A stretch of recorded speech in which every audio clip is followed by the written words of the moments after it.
yang menjadi Yesus itu adalah dagingnya Maria, spermanya Maria, darahnya Maria. Itu yang menjadi Yesus. Spermanya Maria. Iya. Gini, sebentar dulu. Gimana? Kita samakan dulu apa sih arti firman itu supaya firman itu perkataan, itu kata. Oke. Di dalam Kristen. Firman sama dengan kata. Berfirman berkata. Gak usah dipersulit. Gak usah dipersulit. Gak usah dipersulit. Oke, bentar. Kau dengarkan. Saya ajari kau. Enggak. Yang pertama, kata firman itu berasal dari kata logos. Logos itu dalam teks Yunani itu adalah kata benda. Sedangkan berfirman itu kata lego, itu kata kerja. Saya jangan di-mute. Kalau cuma sekelas gurunda tidak bisa memahami lego dengan logos, saya katakan kamu anak PAUD. Enggak usah lebay, kamu anak PAUD. Enggak usah lebay. Sekarang saya tanya sama kamu di sini, Bang. Semua orang di sini berhak ngomong. Enggak usah lebay, Erben. Saya tanya sama kamu. Sekarang, firman itu apa? Enggak usah terlalu lebay. Firman itu, dengarkan. Enggak usah lebay. Dengarkan. Firman itu apa? Firman itu apa? Oke, dengarkan saya jawab. Firman itu dalam teks Yunani, logos. Ya, logos. Itu bentuk kata benda, bentuk kata benda. Dan firman itu sesuatu yang ada di dalam diri Allah. Dan firman itu diartikan pikiran Allah, ilmu Allah, pengetahuan Allah yang maha kuasa. Udah. Itu pengertiannya. Sekarang saya tanya samamu, siapa yang punya ide agar Maria hamil? Jadi gini, kamu bisa bedakan nggak? Bentar. Jadi gini. Kok cara narasinya gitu ya Bang Zuma ya? Bukan anak TK. Satu-satu dulu. Oke, sebentar. Bisa ngomong satu-satu nggak ya Bang Zuma ya? Saya tanya dulu saya tanya dulu kalian bertiga. Atas ide siapa Maria hamil? Enggak. Ini lagi Erben yang menjelaskan. Ini gini ya. Dihargain dong. Siapa yang menguasai? Oke, sekarang saya tanya sama kalian, atas ide siapa, atas pikiran siapa Maria hamil? Saya bisa jelaskan nggak? Enggak usah lebay, tadi nyerocos, giliran nggak bisa. Sekarang saya jelaskan. Saya bisa jelaskan nggak? Saya tanya atas ide siapa Maria hamil? Allah menghadirkan firman-Nya menjadi manusia. Jadi, bentar. Saya jelaskan. Anda sendiri yang mengatakan bahwa firman itu adalah ide, gagasan, pikiran Allah. Sekarang saya tanya, atas ide siapa Maria hamil? Sekarang begini. Jadi gini. Dengarkan, makanya kamu mau bertanya atau memang kamu mau menunjukkan kamu saya tekad? Datang ke sini bukan sebagai orang mau belajar sama Erben. Loh. Paham? Sekarang kalau jadi kamu mau mengajari. Jadi kamu mengajari. Kasus ini. Sekarang kenapa nama-nama kambing binatang itu ada di kitab itu? Kenapa namanya itu? Bukan. Sekarang aku jelaskan. Sekarang saya tanya samamu. Waduh, kamu itu nggak ada otaknya. Aduh. Maria hamil. Ayo jawab. Tolong di-mute biar aku jelaskan. Supaya Bang, coba. Oke. Inilah hebatnya. Inilah bukan. Bagaimana orang menjawab kau ngerecos? Kawan-kawan. Mampu, tolong di-kick, tolong di-mute. Bukan. Jawab aja atas ide siapa. Kamu merecos. Jadi bentar saya mute dulu semua. Saya mute dulu, maaf. Ini aja enggak berani. Jadi gini, tolong jawab gini aja, kita buat timer aja. Maria hamil, silakan. Jadi gini, Maria hamil itu ada rencana Allah menggenapi janjinya kepada Adam dan kepada para nabi. Bahwa memang harus datang seorang Mesias, yang ilahi, dan Mesias yang ilahi itu harus hadir di dunia. Karena harus hadir seorang Mesias yang ilahi di dunia, itulah firman itu sendiri. Tujuannya apa? Untuk melaksanakan seluruh program Allah bagi keselamatan, bagi penebusan ini. Jadi kehadiran Kristus itu adalah program Allah, bahwa firman-Nya Mesias itu adalah sosok yang ilahi. Ini yang kamu tidak pahami. Wah, langsung takut kau. Oke, jadi kamu bisa masuk doktrin pembodohan. Bukan. Jadi kamu mau bahas apa? Kitab Pribon. Atau kamu mau bahas kitab perkawinan? Kamu mana? Halo, moderator, Abdul Ali moderator. Mana? Perion. Iya, itu dong, tolong dong kita. Enggak, gua bingung loh, sekelasnya Zuma kalau ngomong dipotong nggak mau, tapi kalau motong mau, gua bingung. Udah nggak apa-apa, udah. Katanya Udah, guru enggak, tapi kamu lo jadi moderator Bob, Enggak, males gua. Kalau kalau debat sama kamu jangan kayak kayak gitu, gini. kan tamu, jangan kayak gitu. Unmute, sama layar band. Sorry, maaf ya. Ya, berdua aja, nggak usah Berdua masuk. aja, kita satu-satu jadi aja. Adinda, tolong ya. Kita sedang membahas tentang firman, bukan membahas tentang konsep doktrin. Tadi saudara Erben sudah mengakui Maria hamil atas ide. Ide siapa? Ide Tuhan. Matahari tercipta atas ide Tuhan. Segala sesuatu yang ada karena ide Tuhan itu adalah ciptaan. Sepakat enggak? Salah. Maria hamil karena idenya Tuhan itu dihadirkan di dalam rahimnya. Jadi bukan idenya bahwa Maria harus, tapi idenya itu sendirilah yang tinggal di dalam rahim. Itu bedanya. Jadi ide itu bisa terlepas gitu. Karena Allah kami maha kuasa, bukan Allah yang mati seperti Allahmu. Jadi maksud Anda, ide Tuhan itu melepaskan diri dari Tuhan ya gitu? Ide Tuhan bisa mendiami rahim Maria tanpa dia kehilangan ide, karena Allah kami maha kuasa. Bukan seperti Allahmu yang mati, yang tak pernah ada. Berarti yang menjadi manusia itu ide Tuhan Anda? Ide Tuhan dalam pengertian logosnya itulah menjadi manusia. Iya. Maka Yesus itu ilahi. Oke. Jangan memancing keributan. Gini. Siapa yang mancing keributan? Kau yang mancing keributan. Jadi kami mendengarkan Anda mengatakan bahwa ide Tuhan Anda yang bergeduk-geduk jadi manusia, betul? Ide dalam pengertian firman, ilmunya sendirilah yang hadir dalam rupa manusia. Udah jelas. Oke. Saya sudah jelaskan. Mengatakan bahwa hamilnya Maria karena ide Tuhan. Tapi yang Anda jelaskan kemudian, idenya Tuhan itu turun masuk ke dalam rahim Maria. Betul? Idenya itu sendiri yang hadir dalam mengambil rupa daging. Betul. Oke. Nah, artinya yang menjadi daging ini adalah ide Tuhan. Pikiran Tuhan kan? Ide Tuhan mengambil natur daging. Maka di dalam daging itu dia sekaligus ilahi sekaligus manusia. Maka Yesus itu menjadi manusia yang berbeda dari semua manusia. Karena dia manusia satu-satunya yang datang dari Allah dan dia hidup sempurna tak berdosa. Makanya kami tidak lagi mengikuti manusia yang lahir sekitar sekian tahun bapaknya mati dan dia banyak dosa. Bahkan catatan hidupnya banyak dosa setelah menjadi nabi. Waktu belum nabi tidak ada dosa. Salto kemana-mana. Wow. Kau ada di Erwin ini. Kuputar otak kau. Ya, jadi ide Sang Tuhan itu sudah berwujud manusia. Setuju? Betul. Idenya sendirilah yang hadir dalam rupa manusia.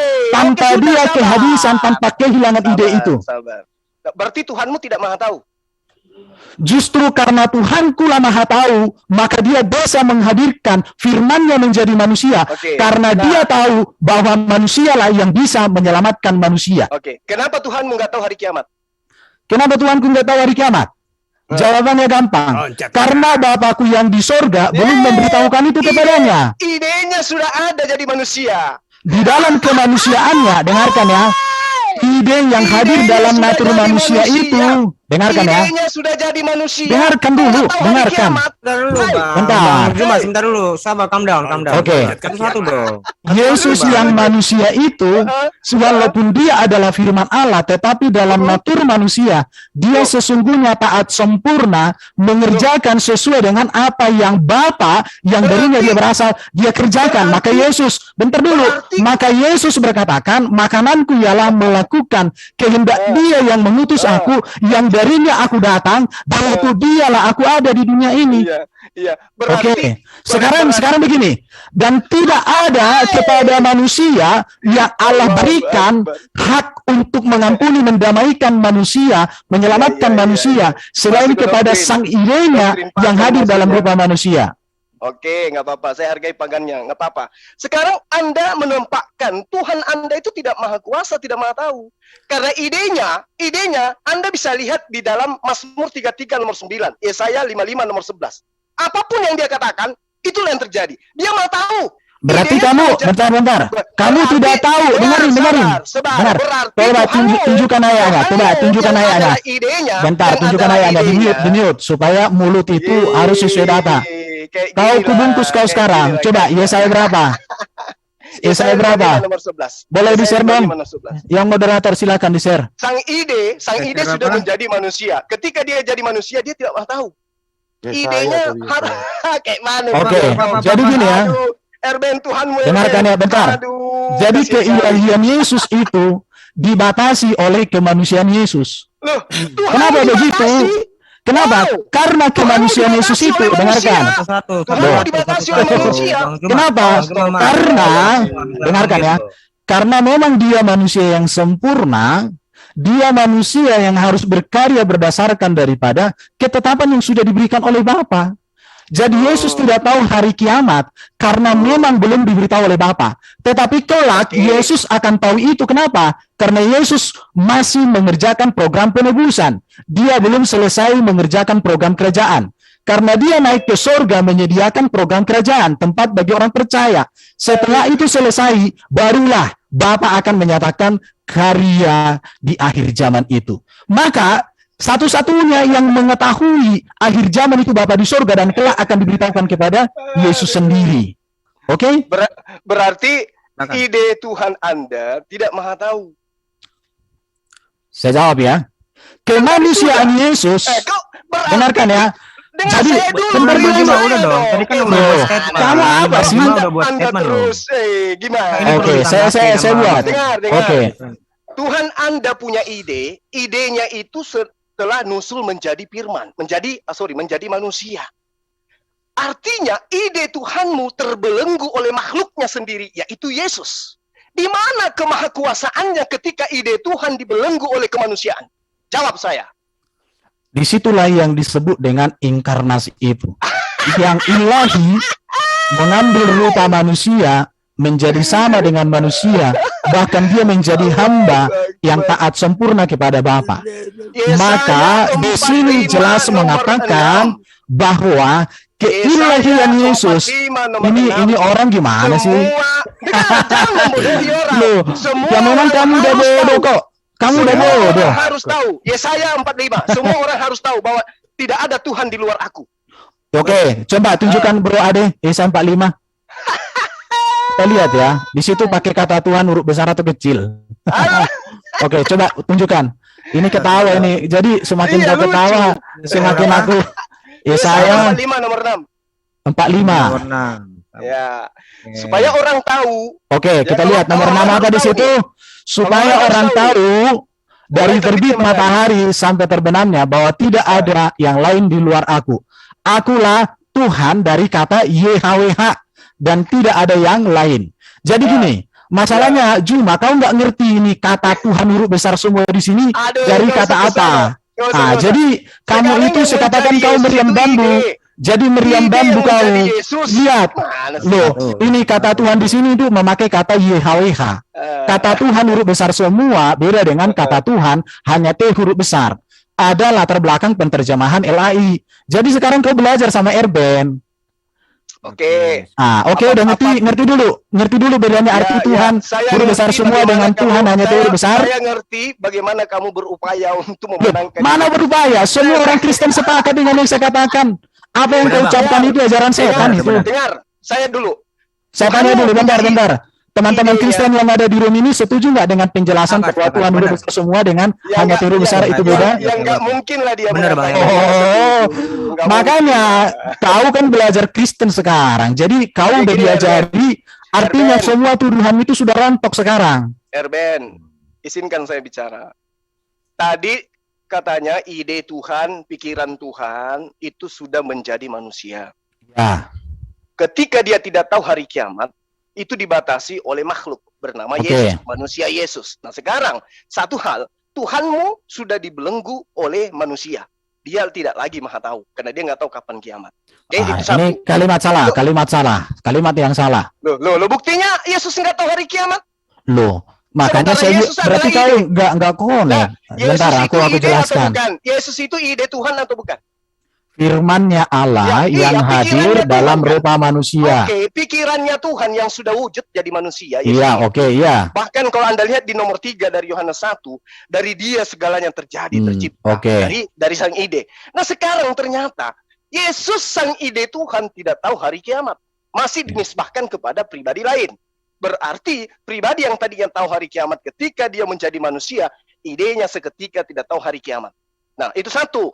Kedua, ketika saya tampilkan data Yesaya 45 nomor 6 bahwa Oke, tidak ada saya Tuhan, jawab. tidak Bro ada Ade, Tuhan di luar Filipi aku. pasal 2 ayat 8. Coba tunjukkan, Iya. Bro. Berapa? Filipi pasal 2 ayat 8. Paulus Filipi lagi. pasal 2 ayat 8. Nah, ini dia. Ya, jadi Yesaya versus Paulus. Silakan. Udah aku jelaskan tadi ya saya kawan-kawan semua. Saya sudah Ini kan jelaskan. tidak ada Tuhan Kau di diam, luar kau aku. diam. Silakan. Dalam Yesaya tadi saya sudah jelaskan Apa bahwa yang kata kamu Tuhan maksud? huruf besar semua beda. Huruf besar, Sekarang, huruf kecil. Filipi Huruf pasal beda sekalian. 2 ayat 8. 8. Dan dalam keadaan sebagai manusia, perhatikan, ia telah merendahkan dirinya, Nah, justru dan taat menguatkan sampai yang mati, saya katakan. bahkan sampai mati di kayu salib. Justru Mengapa? menguatkan yang saya katakan. Jadi kenapa Yesus tidak mengetahui hari zaman? Satu, karena dia memang merendahkan diri. Dia Itu melakukan itu. segala sesuatu seturut dengan kehendak Bapa di surga yang darinya dia berasal. Jadi Nah. Yesus itu tidak pernah mengerjakan sesuatu apapun tanpa itu berasal dari kehendak Bapa atau sesuai Oke. dengan rancangan Bapa di surga. Oke. Itu yang jelas. Apakah Anda masih mau mengatakan bahwa Yesus itu adalah ide Tuhan, kehendak Bapa, kehendak Bapa? yang menjadi Sekarang manusia? gini, Yesus itu Masih- tetap, makanya gini, orang Kristen masih mau? sangat, dengar dulu. Orang Kristen percaya bahwa Yesus itu dia ilahi sekaligus insani. Mengapa dikatakan sekaligus menjadi ilahi? manusia kan ide. Berarti kau itu nalarmu di mana? Saya enggak Yang kasih menjadi Yesus ini apa? kasih nomor rekeningmu dulu biar aku kirim Anda dulu uang membedakan. sama kau Jangan beli lebay. vitamin otak. Jangan Mungkin- lebay, jangan lebay. Mungkin nalarmu nggak bisa jalan, jadi saya kirim Jangan. aja uang beli vitamin. Iya, biar saya kirim Tadi- uang. Betul. tadi- Kasih nomor tadi- rekeningmu. Fokus. Biar saya kasih kirim uang. Betul, saya kirim beli vitamin. Mungkin kamu nggak Tadi- bisa menalar dengan bagus, jadi saya kirim aja dulu uang beli vitamin supaya cerebrofit mungkin perlu untukmu, bro. Cerebrofit. Biar saya kasih. Sombong, kalau udah kayak gini nggak usah Enggak, sombong. saya kasih sama kau Tadi beli kita cerebrofit. mendefinisikan matahari. Yang membedakan matahari dengan Yesus, katanya Yesus itu bedanya firman-Nya. Firman-Nya yang menjadi Yesus. Kalau matahari hanya perkataan, bukan firman yang menjadi manusia matahari. Perbedaannya dengan Yesus, ini firman Tuhan langsung yang mewujud menjadi manusia. Berarti tidak ada yang bisa membatasi Yesus karena dia adalah sang firman yang segalanya terjadi karena dia. Kenapa saya jawab. sekarang sabar dulu. Nah, apakah cuma jawab modelnya kayak tadi itu percumanya? Bukan. Memang Enggak, gini, Enggak, Yesus mengapa dia gini? Tidak ada yang membatasi Yesus. Yesus membatasi Loh, dirinya Tadi sesuai Anda dengan mengatakan dia ketaatannya tidak bisa kepada Bapa. berkehendak, kecuali Bentar kehendak dulu. Bapa yang Bentar dulu, mengutus Bang Zuma. dia. Dengar dulu Bang kalimatnya. Batasi, kan gitu. Dengar dulu. Tidak ada yang membatasi Yesus. Yesus membatasi dirinya sendiri kepada kehendak Bapanya di surga. Di situ bukan orang lain yang membatasi. Yesus nggak pernah dibatasi oleh siapapun, Loh, tetapi dia aku membatasi tidak dapat dirinya berbuat apa-apa sesuai dari dengan diriku. visi misi dari Bapa yang mengutus dia. Aku tidak dapat berbuat apa-apa dari Iya, diriku. justru itu betul. Justru ketika Yesus mengatakan aku tidak dapat berbuat apa-apa dariku sendiri, kenyataannya banyak Ku perbuatan ini Yesus. kan ide Tuhan. Ku ini Dengar kan ide dulu. Tuhan. Yang Dengarkan menjadi ya. Yesus kan ide. Ide ini tidak bisa berbuat apa-apa dari dirinya Oke. sendiri. Ide Jadi apaan itu? bentar dulu, saya mau ngomong sama kau ya. Jadi gini, Yesus itu ilahi, tetapi dia insani. Di dalam keinsaniannya, dia membatasi dirinya kepada apa yang Bapanya kehendaki. Makanya Yesus mengatakan, aku tidak dapat berbuat apa-apa dariku sendiri. Jadi Dan sedih kalau saya, orang Ben. Kristen memahami, aku tidak dapat berbuat apa dari sendiri, ada banyak sekali perbuatan Yesus. Termasuk Yesus mengatakan, aku kebangkitan dan hidup, aku jalan kebenaran dan hidup. Itu semua bukan dari diri Yesus. Itu dari Bapa. Karena memang di dalam diri Yesus itulah berdiam seluruh kehendak Allah bagi manusia. Maka Yesus mengatakan, apa yang kulakukan bukan dari diriku, dari Bapakku. Nah, Karena padahal dia memang adalah kehadiran Yesus untuk menyatakan seluruh kehendak Allah. Padahal dia ada ide loh. Makanya saya bilang tadi, ide itu ketika mengambil rupa manusia, maka Dia dia dibatasi- manusia yang dibatasi membatasi manusia. dirinya kepada Allah yang darinya dia berasal. Bukan dibatasi oleh kemanusiaannya, tetapi Jadi yang menjadi kemanusiaan. Yesus apa? Berarti kamu nggak paham dong kalimat Loh, saya. Memang tadi katanya kalimat saya ini ide. kalimat orang tinggi, orang Katanya cerdas. ide Tuhan yang membedakan dengan matahari. Katanya firman yang menjadi manusia. Berarti Tuhan Anda yang menjadi manusia. Sang pencipta. Enggak ada Tuhan Anda jadi manusia, salah. Firman-Nya Allah Firman itu kami apa yang menjadi rupanya? manusia. Logosnya, Firman itu apa, pikirannya, ilmunya, pengetahuannya, hikmatnya. Oh, Masya Allah, sudah lengkap Iya. ya. Pengetahuannya, ilmunya, idenya, Iya. pikirannya, nusul Iya. menjadi manusia. Setelah dia menjadi manusia, sang pikiran, sang ide kok jadi blow on? Karena firman itu mengambil rupa manusia dalam kemanusiaan, dia taat Berarti sempurna. Tuhan Bentar dulu. Anda, Kau punya mulut itu, berarti- ada remnya di situ nggak? Biar kinjak dari sini. Anda yang harus punya rem. Berarti Tuhan Anda yang ide pikirannya itu Ntar aku ambil dulu remnya biar kinjak dari sini ya. Kunjak dulu remnya dibatasi ini. oleh manusia. Sekarang yang Satu-satu berkuasa. Bang Juma, Pak. Iya, Bang Ebes. Masa ada orang bertanya Berarti lebih panjang Tuhan daripada Anda- menjawab? Berarti Tuhan Anda dibatasi oleh anak Maria, betul?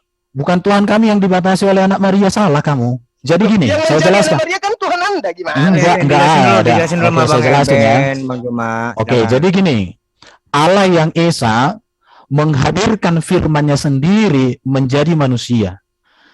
Dalam kemanusiaan ini, dia taat sepenuhnya kepada Bapa yang mengutus firman-Nya itu. Maka di dalam seluruh karya dari sang firman yang menjadi manusia, sesungguhnya untuk mengerjakan semua pekerjaan yang Bapa kehendaki, Bapa rencanakan bagi dia. Maka apapun yang diajarkan oleh Yesus, apapun yang dinyatakan oleh Yesus, itulah batasan-batasan kehadiran sang firman itu di dalam karyanya di tengah-tengah dunia ini. Dan dia datang melakukan itu untuk kemuliaan daripada Bapa di surga. Sudah. Itu sudah mantap kan? Kamu nggak Sudah. paham lagi. Kalau nggak paham lagi, saya ulangi. Udah. Kamu masih mau bicara? Oke, saya bicara lagi ya. Nah, Jadi silakan. perbedaan Kasih Yesus vote dengan memang matahari itu diciptakan oleh Allah dengan cara berfirman. Sedangkan Yesus itu firman-Nya sendiri yang dihadirkan mengambil rupa manusia. Jadi kata firman dengan berfirman ini dua hal yang berbeda. Oke. Tapi kalau orang Berarti- tidak bisa membedakan ini, ya saya katakan perlu dikasih cerebrofit. Oke. Boleh saya ngomong? Ya kau dari tadi udah banyak ngomong kok, lebih banyak pun kau ngomong daripada menjelaskan. Jangan takut. Saya boleh ngomong. Sejak kapan aku takut sama kau? Nah, sekarang boleh nggak saya ngomong? Boleh, Silakan ngomong. Silakan. Oke. Bang Juma, silakan. Oke. Jadi gini. Ketika saudara mengatakan perbedaan antara matahari dan Yesus, Yesus itu adalah firman menjadi manusia. Firman dalam kata adalah Allah menurut konsep iman kalian. Berarti yang menciptakan ini yang menjadi manusia. Berarti yang maha berfirman ini yang menjadi manusia. Berarti sang firman ini yang menjadi manusia. Ketika dia menjadi manusia, sang firman ini dibatasi oleh daging. Berarti lebih berkuasa daging daripada sang Tuhan. Yang adalah sang firman. Itu yang Anda jelaskan barusan. Berarti sang firman telah dibatasi oleh jasad manusia. Saya katakan Tuhan Anda terbatas. Karena dia tidak lagi mampu mengatakan apa-apa. Kalau Anda kemudian mengatakan, oh dia kan melakukan sesuatu Ini kok di sini? atas kehendak Bapa yang ada di surga. Loh, bukannya kehendaknya sudah menjadi manusia? Bukankah kehendaknya sudah nuzul menjadi Yesus? Bukankah idenya sudah menjadi Yesus, pikirannya sudah menjadi Yesus? Kok masih melakukan kehendak dia yang mengutus dia? Yang mana yang benar?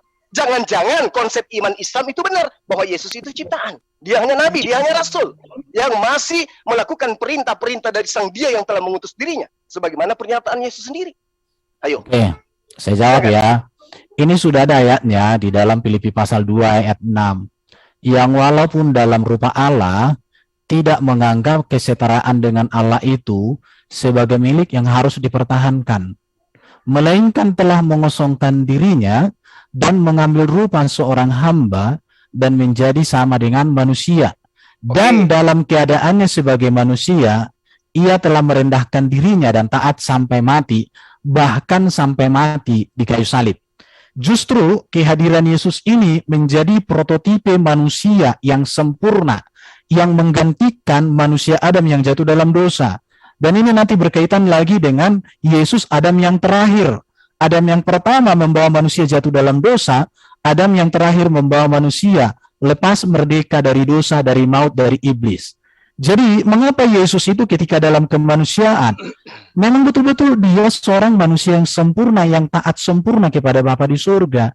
Maka kehadiran Yesus yang manusia itu menjadi teladan tentang ketaatan, tentang kasih, tentang etika dan moral. Itu juga yang mau dinyatakan oleh Yesus. Makanya dia hadir dalam rupa manusia. Oke. Itu tujuannya. Udah? Ya memang sudah, itu udah jelas itu.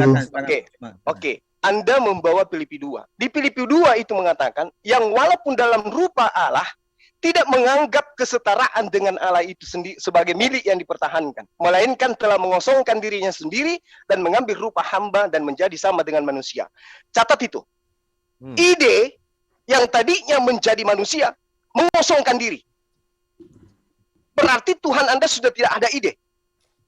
Karena kenapa? Idenya sudah menjadi manusia dan mengosongkan diri. Idenya hilang sama sekali. Kemana idenya?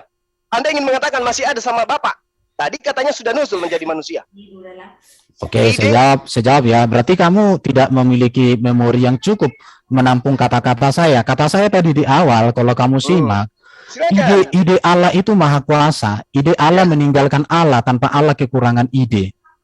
Itu tadi yang harus mengosongkan diri kan? Loh, yang mengosongkan diri apakah Allah atau manusia Yesus? Ya, ini dikatakan, yang walaupun dalam rupa Allah, siapa yang tidak hadir? menganggap kesetaraan dengan Allah Coba ayat 5 dong, yang adik. harus dipertahankan. Ayat 5-nya, ayat 5 coba lihat. Melainkan telah Hendaklah mengosongkan kamu dirinya dalam sendiri. hidup. Ntar dulu, yang mengosongkan diri ini siapa? Allah atau Yesus? Yang jadi manusia tadi itu siapa? Loh, ini yang dibicarakan di sini siapa? Yang saya tanya sama Anda, Loh, yang mengosongkan, yang menjadi Yesus itu tadi siapa? Kamu bisa membaca dengan baik dan benar nggak? Coba baca ayat 5. Ayat 5 lihat dulu, lihat. Hendaklah kamu dalam hidupmu bersama menaruh pikiran dan perasaan yang terdapat juga dalam Kristus Yesus. Yang walaupun dalam rupa Allah, artinya Yesus itu ilahi karena dia firman, tetapi keilahian itu tidak dia pertahankan, melainkan dia mengosong diri.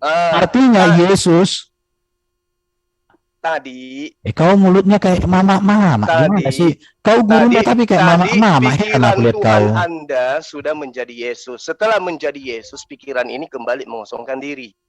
Betul?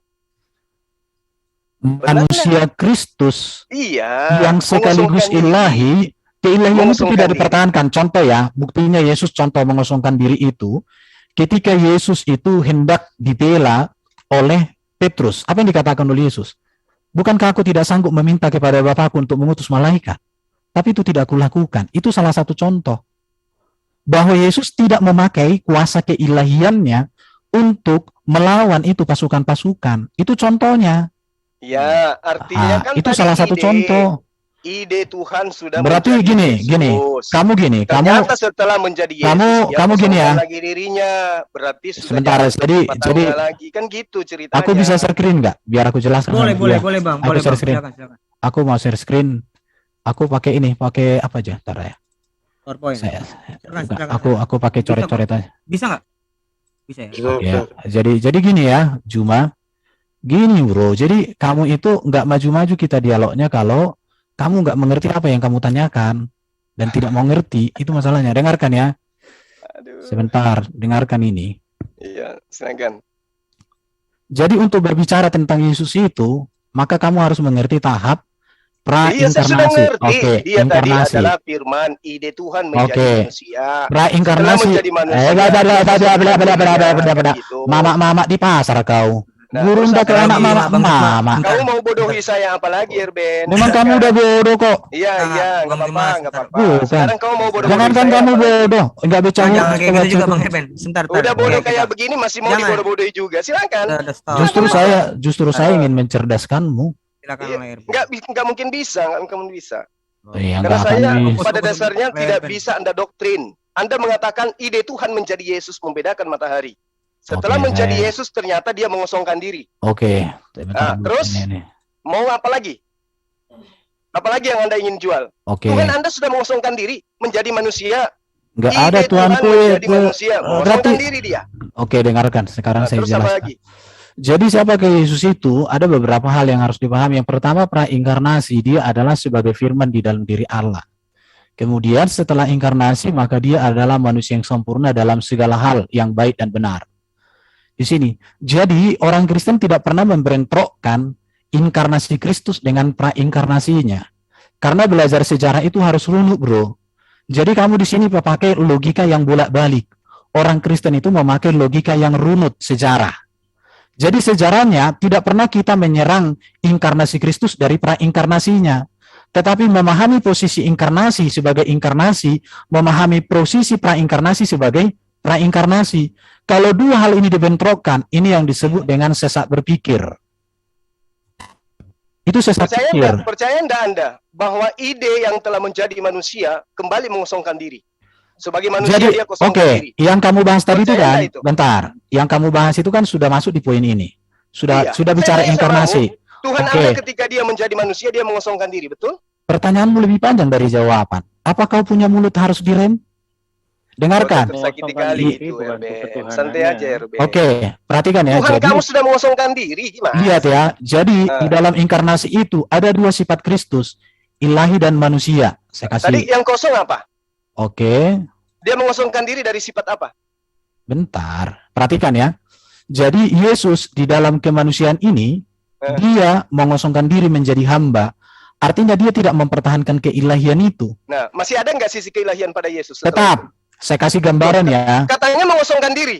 Loh, mengosongkan diri bukan, tahu kau artinya mengosongkan diri? Berkenosis. Iya, apa? Dia mengosongkan diri, dia tidak mempertahankan keilahian itu sebagai terus masih miliknya ada harus sisi dimiliki. keilahian? Masih Tetap nggak sisi ada, keilahian? tetap ada lah. Kosong atau masih ada? Tetap ada. Berarti nggak kosong. Berarti udah aku jelaskan tadi arti mengosongkan di situ. Ya, Tidak berarti dia nggak mempertahankan kosong. kan? Aduh, ini orang kok lucu kali ya.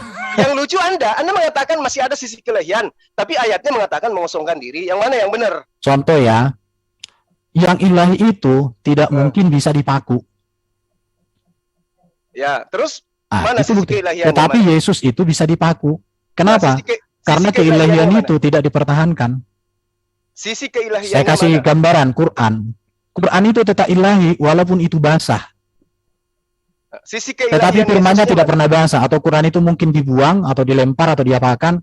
Tapi firmannya tidak pernah dibuang dan terlempar. Ya, belum ada. Seperti manusia itu Islam. gambarannya yang Belum bisa. ada manusia Islam menyembah Al-Quran. Belum. Sekarang Tidak ada manusia Islam yang menyembah Al-Quran. Iya, nggak ada. Menghina Al-Quran. Nggak ada. Ya, jadi posisi Al-Quran itu di mana? Al-Quran itu adalah kalam Allah. Iya, kalam Allah itu menurutmu itu kekal atau sementara? Kekal. Oke. Kalau Quran disobek-sobek, Qurannya Buku yang kamu sobek. Bukan ya udah Al-Quran. seperti itulah Buku Yesus. kertas. Nah, Seperti berarti itulah Yesus. ada nggak orang Islam menyembah buku? Makanya karena Makanya buku apa? gini, karena Makanya buku apa? jauh lebih rendah dari manusia Yesus, maka layaklah Quran tidak disembah. Karena Yesus sudah di surga hidup dan Tadi mulia, kau sama-sama maka kenal dia layak Quran. disembah. Bentar dulu. Kau Tadi jawab kau ya. sama-sama kenal Mengapa Quran. orang? Bentar dulu. Makanya di situ. Jadi dengarkan ya. Ben. Quran tidak akan mungkin disembah. Kenapa? Karena memang dia produknya orang kafir itu, kertasnya itu. Ya udah, Tetapi udah, Yesus udah. dia Kamu mulia di pikir- surga, kamu pikir Yesus itu dia produknya luar siapa? biasa, dia sempurna, Yesus maka itu layak jadi disembah. Tuhan, produknya siapa? Yesus itu. Yesus jadi Tuhan karena Bapa di surga. Sebentar. Gantian. Oke, silakan. Biar refresh, sorry, biar supaya Oke, refresh. silakan. Mungkin Iya, biar iya, Justin, Ben. biar Jadi supaya refresh gini ya. dulu. Jadi gini. Islam itu tidak paham apa itu Al-Masih. Al-Masih itu datang sebagai raja dalam pewahyuan Allah Israel yang menyatakan diri kepada Abraham, Ishak dan Yakub. Mulai lagi penjual cendol datang. Sabar dulu, Bang. Jangan Masa begitu. Yesus Silakan, disebut silakan. raja Israel? Sebentar dulu, Bang. Hei, Silakan di Justin. mana Saya dia tanya. sedang Coba. kapan? Berapa hari dia jadi raja? Hei, saya tanya Al-Masih apa menurut Islam? Ya, apa? Nipu aja terus. Al-Masih menurut Islam apa? Nggak usah terlalu jauh. Itu dulu Lah, kau belum, katakan belum. Yesus adalah raja Israel. Al-Masih memang. Di mana pernah Untuk Yesus jadi raja? Di memulihkan. mana? Berapa hari jadi raja? Sebentar ya. Blah, Islam- blah, blah. Ya, Bentar dulu, Bang Dimas. Yang Aja. lebih menguasai sedikit, Adek. Oke, Yang- sekarang yang- kita ngomong bahas dulu, tentang ngomong. Mesias dan Al-Masih nih. Jadi Nah, gini ini ya, dulu, saya- akui dulu bahwa Yesus itu ciptaan. Itu dulu, sama memang seperti berawal. matahari. Memang Kemanusiaan. berawal. Oke. Kemanusiaannya Berarti- berawal memang. Berarti Anda sudah mengakui Yesus itu ciptaan. Manusianya iya jelas. Kemanusiaannya betul. Oke, ya sudah, berarti Yesus ciptaan. Tepuk tangan. Mana itu yang Terus bukan ciptaan? apa? Mau kemana saja? Makanya dulu belum abad 7 belum ada Zoom. Berarti sudah terbukti Anda Abad menyembah 7. manusia. Ini diam dulu. Betul. Oke, oke. Apa sih Ya. raja? Bang Juma dengar dulu biarin si Dengerin dulu. Pit Kan sudah Justin. diakui tadi. Tiap Yesus dengar dulu diam penjelasannya, dulu. Bang. dan Kristen diam menyembah dulu. manusia. Sudah. Bentar ya, Bang. Diam Bentar dulu. ya, Bang. Diam Apa ya, dulu. Bang? Diam dulu. Diam Jangan dulu. keluar masuk. Sabar ya. Sabar Zoom sabar. Dulu abad 7 itu belum ada Zoom, makanya Muhammad belum studi banding kekristenan.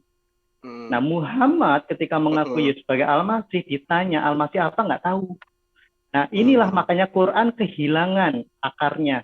ketika gitu. menyematkan ya gelar Al-Masih kepada Isa, yang dikiranya Yesus tidak tahu. Isa itu pengusap katanya. Jalan-jalan kakinya rata, cuma sebatas itu. Kau ngomong sama Yahudi arti Al-Masih seperti itu, diketawain. Terus Jangan terus terus apa lagi? nabrak kau. Enggak, apalagi yang ingin Anda kibuli? Makanya kalau Islam ditanya Al-Masih apa, nggak bisa jawab. Kok nggak bisa jawab? Coba jawab. Al-Masih itu yang kamu sebutkan tadi. Apa? Pengusap? Iya. Pengusap Terus? apa? Lo kok lari yang pengusap apa? Ya terus jelaskan dong kesempurnaan Al-Masih apa. Ditanya kok nanya. Iya, Anda lucu. Iya, Anda bertanya iya. tentang Al-Masih kan? Apa pengusap apa? Pengusap jalan. Iya, mengusap ketika ada orang lumpuh, diusap kakinya berjalan, orang buta Tukang diusap pijat matanya. maksudmu? Gimana? Tukang pijat gimana tukang Ya, pijat yang maksudmu? mengatakan Yesus tukang pijat kan Anda, bukan Kamu saya. tadi pengusap. Saya bilang Apa mengusap, bedanya? Ya mengusap apa? Kalau Mengusap diusap itu kepalanya. diusap kepala, orang yang demam sembuh, orang penyakit kusta sembuh, orang buta sembuh, Ya itu tukang pijat, tukang orang pijat. lumpuh. Oh, nggak ada orang pijat. Saya Nggak kalau ada orang masuk angin. pijat orang lumpuh bisa jalan, Oh, orang pijat mata dokter. bisa.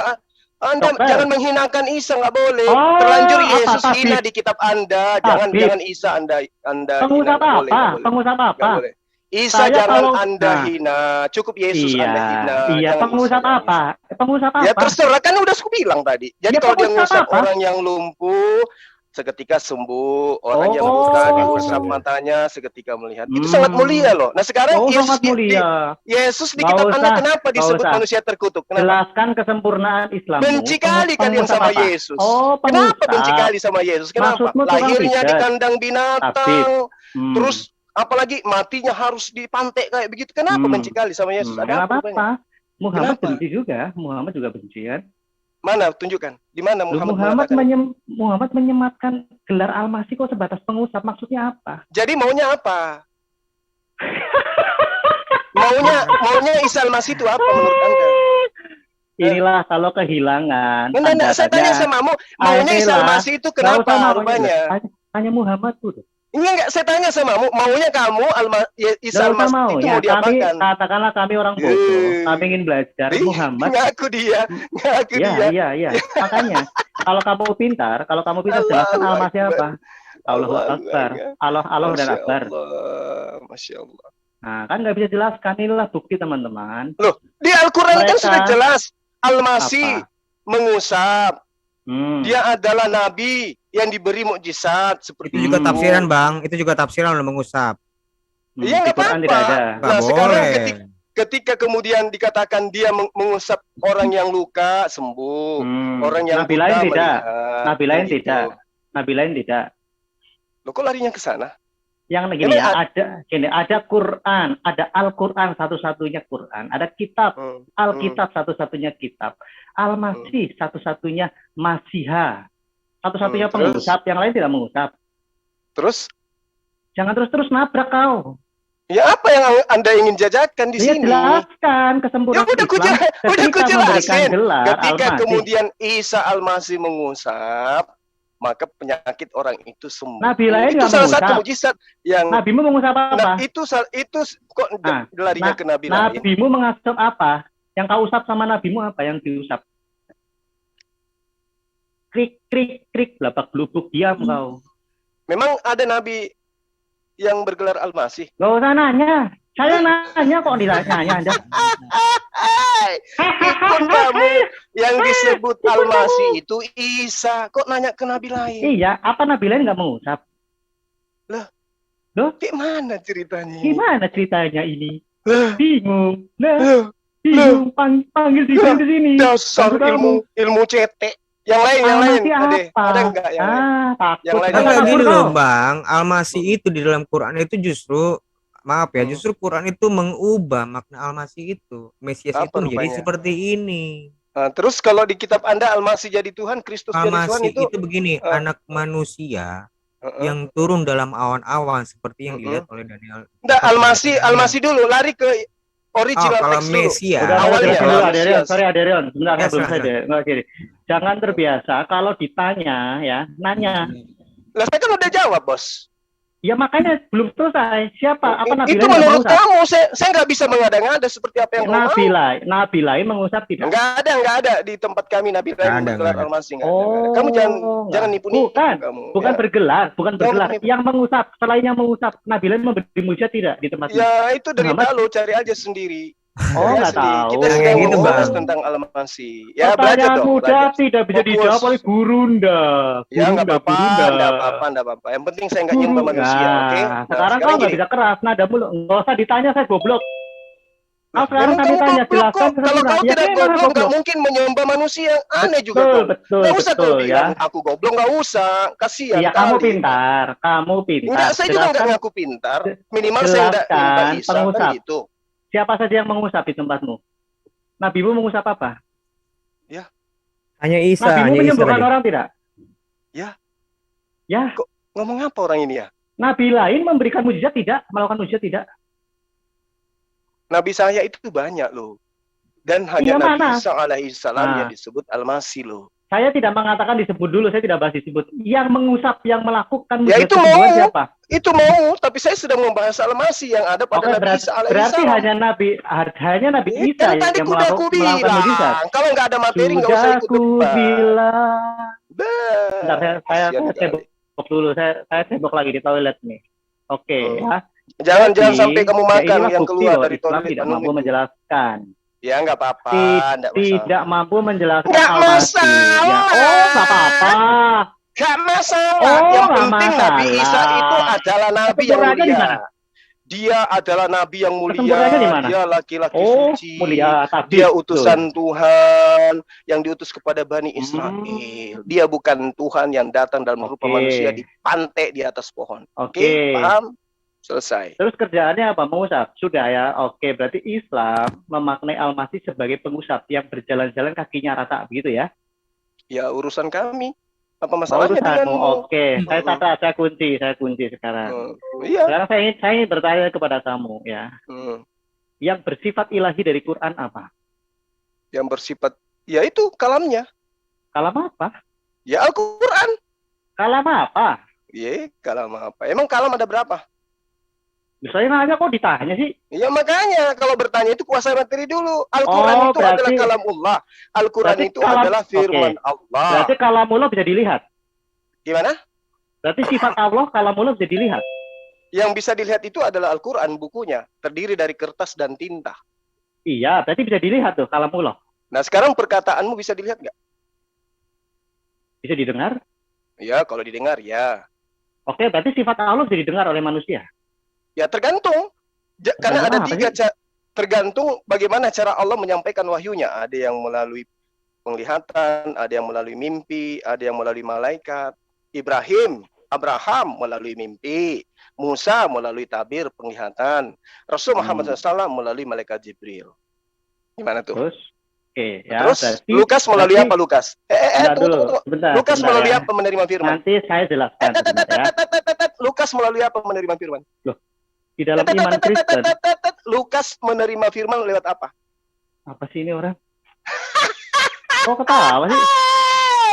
Kamu orang gila ya? Abraham melalui mimpi, Musa melalui tabir, Orang nanya kok belum dijawab kok terus udah. Rasul Muhammad SAW melalui malaikat. Lukas melalui apa? Apa sih ini orang? Apa sih ini? Apa sih? Ayo cepat tolong saya. Lukas menerima firman dari apa? Tolong bantu saya, Erben. Apa sih ini Dia orang? hidup sejaman dengan Yesus lah. Jangan dijawab dulu, bro. Biarin Iya. dulu. Ya. Oke, saya kira kita cukupkan saja sampai di sini ya, teman-teman. Karena di sini Nggak, saya juga Juma, saya ini juga Kores masih ada mau ngomong kegiatan ini. Kores, silakan Kores. Gua unmute dulu Kores. Edward goblok, gua di mute permanen. Udah, Gua di kick. udah diem udah Parah berisik. buat kaliannya. Lanjut Gini, lanjut gini. lu, Bang. Jangan kabur dulu, jangan kabur, lanjut sama saya, jangan kabur ya. Ya intinya Gini. gini, Mesias itu kan bahasa Ibrani. Udah nggak usah Kalau direvisi. kalian kan sotera. Pengusap, sudah nggak usah direvisi, pengusap. Almasih. Almasih Bukan. punyanya kekristenan cabang Kalau ortodok. Mesias itu kan Sudah, banyak deh. Mesias sudah. itu Kita cuma Harun, meneruskan. Kores, Ya, kemudian silakan Musa. kalian, Itu kamu kan revisi. itu kan Udah. semuanya Juma, adalah ini gantian Mesias. dulu. Gintain dulu, Kores dulu sama Justin. Nah, Nah, oke, gini sekarang Edo, gua pahamin. Lu tuh kan Yunani nggak ngerti Arabik. Nggak Nah, apa-apa, Al-Masih nggak apa-apa. ini kalau kata kekristenan cabang ortodok itu jatuhnya ke Masihi. Al-Masihi. Makanya jelaskan para menurut Kristen Islam cabang aja, ortodok jelaskan itu menurut Islam saja. Masihiyun mereka itu. Kalau lu bilang Sudah. pengusap mereka marah lah.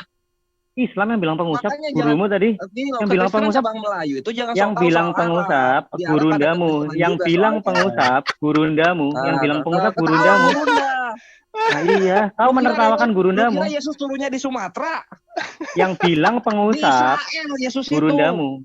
Yang bilang pengusap, Bukan gurundamu. Gurunda. Lu Fitnah, yang bilang fitnah. ngusap itu. Loh, kau telingamu di mana tadi gurundamu bilang pengusap dia? Lu telinga lu 3 harusnya, jangan 2 kurang. Kamu yang Kalian mengatakan tuh. itu loh, bukan aku. Udah satu-satu Juma kan udah gantian Kores. Ya. Allahu Akbar. Jadi begini, ini kontradiksi mereka berdua ya. Iya. Kores yang telinganya kurang mendengar mengatakan Zuma tidak Telinga mengatakan lu cuma pengusap. 2 soalnya, bukan Lalu 3. Lalu Zuma mengatakan apa tadi? Kores. Lu yang bilang itu kok, ini tukang Calvin. pijat katanya. Yang Calvin. bilang tukang pijat siapa lu? Lu Ya, kalau tadi di Zuma Arab mengatakan digebukin oke, lu, ada apa? tulisan Ulangi kodok, tau penjelasan nggak? Zuma. Ulangi penjelasan Kamu Zuma ini coba. ya masih Yun cabang Melayu ini. Oh, saya ngomong emosi. Nabi Ulangi Isa, ulangi tukang penjelasan pijat. Zuma gurundamu. Ulangi penjelasan Zuma Gurunda, gurundamu. ulangi Gurunda supaya paham dia Gurunda. Coba Lembek dia Gurunda. sekarang. Gurunda Baru ulangi dia Gurunda. di Arab ada Kristen dia. Baru Gurunda, kata Kores kamu tadi kamu tidak dibilang pengusap. Kamu bilang apa Gurunda? Tadi lu bilang tukang pijat tadi, Edo. Dari lu Saya keluarnya bertanya, itu. pengusap itu berarti tukang pijet dong, tukang pijet Nah pengusap. itu dah, iya itu Tuhan lu berarti datang ke sini, diem di kute jadinya. Saya nanya Isa kok. 20 menit. Saya nanya Isa. Iya. Isa itu kan kekristenan cabang ortodok. Ya udah kamu Suryani diam di barat. dulu. Zuma tadi Mereka menjelaskan itu di pengusap. Parsi itu nulisnya apa di Biblos mereka? Kenapa kamu melawan Iso. Zuma? Iso Al-Masihu. Fitnah. Apa lu tahu? Coba jelaskan Dia Zuma, punya saya tanya apa lagi. itu? Al-Masih apa? Coba Zuma, Tadi- jelaskan tadi- Al-Masih apa? Tadi kamu yang menerjemahkan itu. Al-Masih itu, kamu harus tahu Apa? dia berasal dari kata masah ayam sahu. Masahan. Ngerti? Ya, artinya Iya, itu lu. adalah menghapus atau dia Hmm. pergi. Oh, nggak jadi mengusap. Tadi yang bilang Lah, mengusap yang siapa? mengatakan tadi kan kamu. Lu yang bilang Ya udah. Nabi Oke, Isa oke. sesembahannya kekristenan Oke, cabang saya Arab tanya itu menghapus tukang apa? pijat. Itu Menghapus lu. apa? Oke, saya tanya menghapus apa? Berarti Katanya Nabi Isa menghapus sesembahannya. penyakit. Karena Orang lupa dihapus penyakit lukanya. katanya masalah mengusap. Lah Mesias mengurap. Beda jauh lah. Jadi korelasinya lebih kepada Oke, sekarang saya tanya, menghapus apa? Menghapus apa? Wah, berarti Tuhan lu sang maha pijat, Bre, bukan sang Saya maha tanya, loh, itu Isa kok nabi yang di Quran kok? Ya memang Isa kekristenan cabang Arab penyembah kok. Ini di mute semua, kita putar ulang pernyataan Zuma yang pengusap tadi. Iya, nggak ada yang salah itu, tapi kesimpulan lo yang salah. Apa Tuhan lu maha kesimpulannya pijat, Golden? Bre. Tuhannya Edo. Nah, maha kamu pijat. tadi yang Salah, menghina-hina itu kok. artinya mengusap. Yang Tapi menghina-hina kalau ya. lu simpulin, Mengusap itu mengusap kok. itu tukang pijet itu. Ya udah ahli Kalau itu usap, ahli usap. logika yang kacau. Ya, Ahli usap apa? Usap apa? Yeay. Jangan ketawa, usap apa? Kok hai sih? Emang ketika Isa itu mengusap apa ketika dia datang? Loh, kok nanya saya? Isa kan di Ngusap Quran ngusap lu. pahanya Maria atau gimana? Loh, Kan tanya ada dong di kitab Jibril. Anda kan? Enggak, saya lagi Ada bahas kan? Isa Al-Masih. Di Quranmu, Isa Al-Masih. Anaknya Maryam. Iya, Anda pingin apa dengan kata mengusap itu rupanya? Ya tadi menghapus, katanya direvisi. Mau- Menghapus apa? Udah, gini, Menghapus penyakit. deh. Dalam Islam itu yang disalib itu namanya sarjis. Enggak, jangan Oh, fokus, itu fokus, aja fokus, lah. fokus, fokus Mesias. Itu aja. Menghapus lah. apa? Saya pengen Fokus, tanya fokus. ke Zuma, ya. Kalau Kores minggir dulu, kamu kontradiksi. Oke, Zuma, menghapus apa coba? Itu lu kontrasepsi. Kontra- Keimanan lu tuh. Kontradiksi. Kalau kontrasepsi urusan yang di bawah perut jangan nanya kami, nanya. Oke. Nah, siapa di bawah perut? Tuhan kau keluar dari bawah perut. Nggak malu kau? Saya Tuhanmu enak keluar kalau- dari mana? Bawah perut. Ih, nggak malu. Oke, dia. oke. Kores. Kembali. Jangan bawa-bawa bawah Kembali. perut lah, nggak enak. Ya makanya tadi ada yang ngomong kontrasepsi. Oke, ya menghapus apa Zuma? Menghapus apa? Menghapus apa ya? Menghapus ya? kebutaan orang-orang yang kena penyakit buta, menghapus kelumpuhan Oh. orang-orang yang kena. Kenapa rupanya? Kamu ragu dengan itu?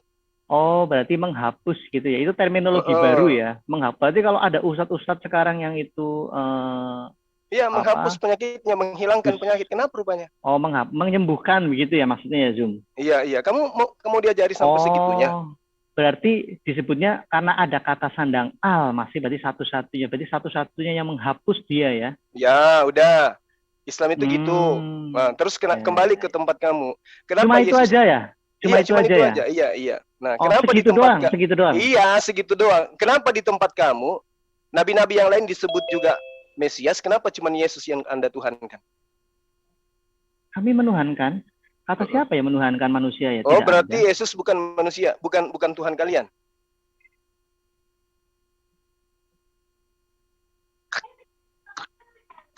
Halo. Nggak. Oke ya, jadi gini, kamu dengerin nggak? Jangan dipotong dulu penjelasan saya. Ini kan kamu niat tentang Kristen. Ya.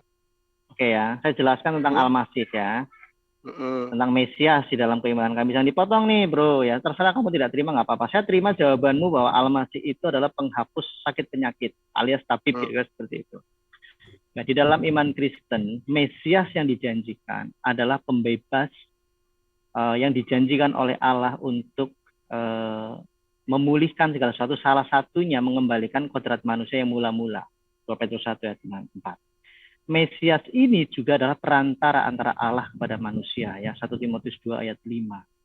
Ya. Tetapi karena Mesias ini untuk memenuhi tuntutan hukum Allah ya, sebagai korban pengganti manusia yang berdosa, ketika Adam dan Hawa jatuh dalam dosa, kemudian ada penggantian di situ, yaitu hewan yang tidak berdosa menjadi korban. Ada pencurahan darah, Mesias pun, itu pun tipologi dari Mesias. Nah, ada penggantian untuk memenuhi tuntutan hukum Allah, supaya keadilan Allah berlaku. Nah, di dalam pewahyuan Allah kepada umatnya, Putus-putus loh. Putus-putus. Ya, si Justin mana ya? Duh, kelempar dia. Nah, dia udah masuk lagi. Ini siapa sih yang masukin ke breakout? Oke ya, jadi gini ya. Gini. Di dalam pewahyuan Allah kepada umatnya ya, terserah ya, mungkin ini berbeda dengan Islam. Tetapi perjanjian lama dan perjanjian baru itu seluruhnya berbicara tentang Mesias yang dijanjikan itu.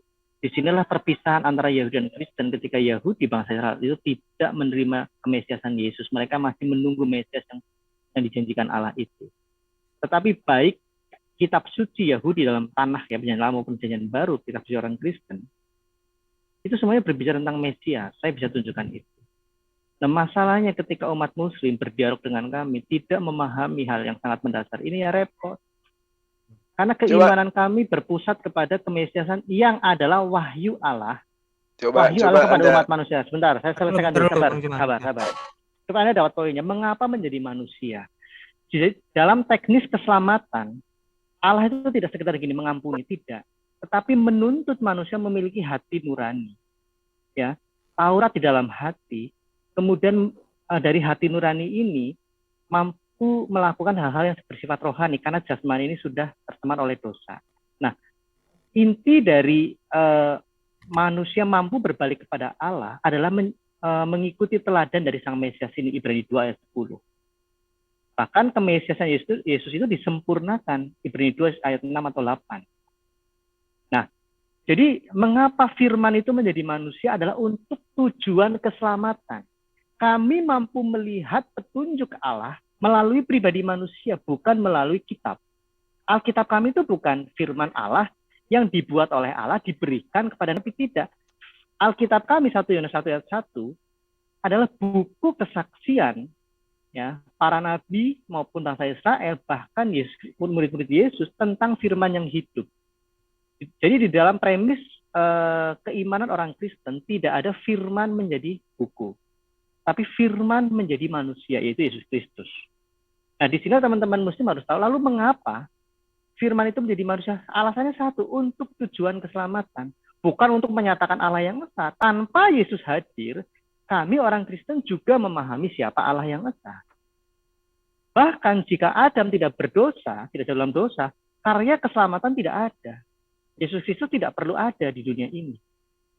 Jika Adam itu masih menjadi raja kami saat ini, tidak perlu ada Adam kedua, itu Yesus.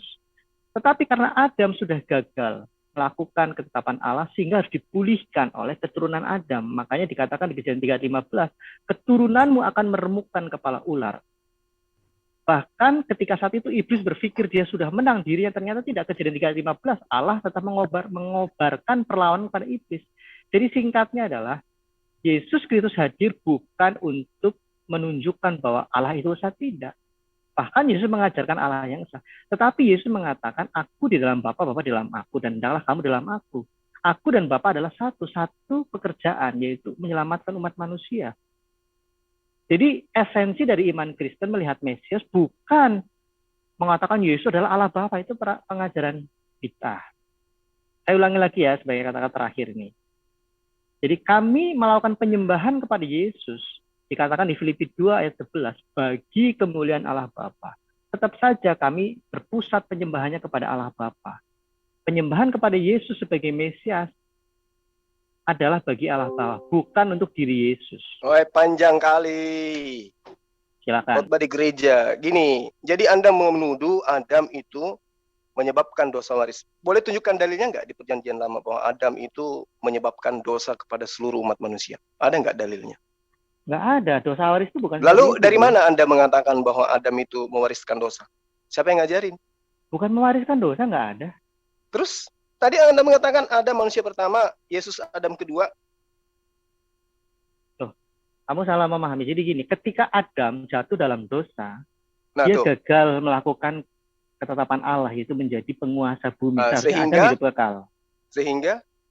Sehingga keturunannya pun akhirnya memiliki natur dosa. Ketika Adam misalnya nyolong mangga, bukan berarti keturunannya juga tukang nyolong dari mangga. Dari mana tidak. Anda mendapatkan informasi bahwa manusia melakukan dosa karena diwariskan oleh Adam? Di mana ilmunya itu? Kalau kamu mau bahas itu boleh, ya. Intinya, sekarang tunjukkan aja dalilnya. Allah. Perjanjian Lama di mana? Dikatakan bahwa Adam menyebabkan kesalahannya, dia menyebabkan anak keturunannya itu juga bisa melakukan dosa. Ada nggak dalilnya di perjanjian? Kejadian 4? Enggak, itu contoh kasus. Dalilnya, tuduhan Anda, ada nggak? Maksudnya kata-kata redaksinya harus dengan seperti iya kamu. Adam menyebabkan. Dan sekarang begini, Anda memfitnah Adam. Akibat dari keteledoran dia, tidak taat kepada perintah Tuhan, sehingga hal itu membias kepada keturunannya, betul? Di Islam juga seperti itu. Enggak ada di Islam. Mana ada dosa waris di Islam? Ketika Musa berantem dengan Adam, kan protes. Gara-gara kamu nih, kami dibuang ke bumi. Di mana tuh dalilnya? Loh, kamu nggak tahu? Enggak tahu. Nggak tahu, betul. Nggak tahu. Ya. Ya. Oke, silakan. Silakan. Adam berantem itu sama Musa, bro. Silakan. Saya jadi di kitab Anda nggak ada ya? Kalau di kitab kami ada Kejadian 3:15. Coba di mana tuh dikatakan? Ya, tapi ini tunjuk dulu nih, Pak, si Mas Justin dulu tunjuk. Dosa waris. Ini mau bahas Islam dulu atau Kristen dulu? Ayo. Saya kan tanya, Anda kan panjang lebar tuh khutbah gitu ya, jual kacang-kacang. Nah, sekarang coba tunjukkan. Di mana di kitab Anda bahwa Adam itu mewariskan dosa? Di mana? Tidak ada redaksi kata-kata seperti itu. Tetapi terus dari mana Anda mendapatkan itu? Dosa tidak berasal dari Allah. Dosa berasal dari iblis. Dan iblis melakukan natur dosanya itu, mewariskan dosa itu, ya dalam tanda kutip ya, kepada manusia. Awalnya manusia itu tidak jatuh dalam dosa. Tetapi ketika iblis ingin menghancurkan rencana Allah, ya, akhirnya iblis berusaha membuat manusia itu berdosa. Dan itu terjadi di Kejadian 2 jelas sampai Kejadian 3. Bentar ya. Di mana itu? Coba tunjukkan dalilnya. Bahwa Adam mewariskan poinnya dosa. Oke, sebentar. Anda pahami dulu. Poinnya adalah dosa tidak berasal dari Allah. Anda setuju tidak? Ya emang. Terus? Oke, berarti termasuk juga ya. Ini kita samakan dulu benang. Berarti Allahmu juga tidak menciptakan dosa, betul? Iya, betul. Adam tidak diciptakan dengan sifat dosa, betul? Dia diciptakan dengan konsep free will, dia bebas. Ada free will. Ya. Tapi kenapa keturunan Adam dan Hawa juga kecenderungannya berbuat dosa, termasuk Anda dan saya? Ya, memangnya tidak dikatakan bahwa Adam dan juga keturunannya itu sama? Oke, sekarang manusia mana yang seperti Adam saat ini, yang tidak berdosa? Ya, data dulu, bahwa Adam itu mengakibatkan dosa kepada keturunannya. Lalu dari mana nih kita punya natur dosa? Lah, yang melakukan dosa itu kan Anda. Anda kan tahu itu dosa kan? Oke, pertanyaan saya begini. Adam diciptakan di dalam Islam, Adam diciptakan dengan dosa, kecenderungan berdosa atau kecenderungan tidak berdosa? Seimbang dia. Seimbang. Oke, berarti tanpa ada pengaruh dari luar, Adam bisa berdosa? Enggak. Nggak bisa berdosa. Kenapa Iya, kan- seimbang? Kalau seimbang kan potensinya sama, dia potensi berdosa dan Kan potensi gini, tidak sekarang berdosa. gini, jawab aja secara dalil. Ketika Adam itu jatuh, ya, di dalam pelanggaran terhadap perintah Tuhan, itu Adam murni atau ada pengaruh dari makhluk lain? Kalau dalam kami ada pengaruh dari luar diri Adam. Nah, sekarang ketika kemudian manusia keturunannya melakukan dosa, itu karena efek dari Adam atau karena ada pengaruh makhluk lain? Natur sifatnya itu dari Adam, karena kami keturunan Adam, kita keturunan Adam. Ketika kamu melakukan dosa, itu karena pengaruh iblis atau pengaruh Adam?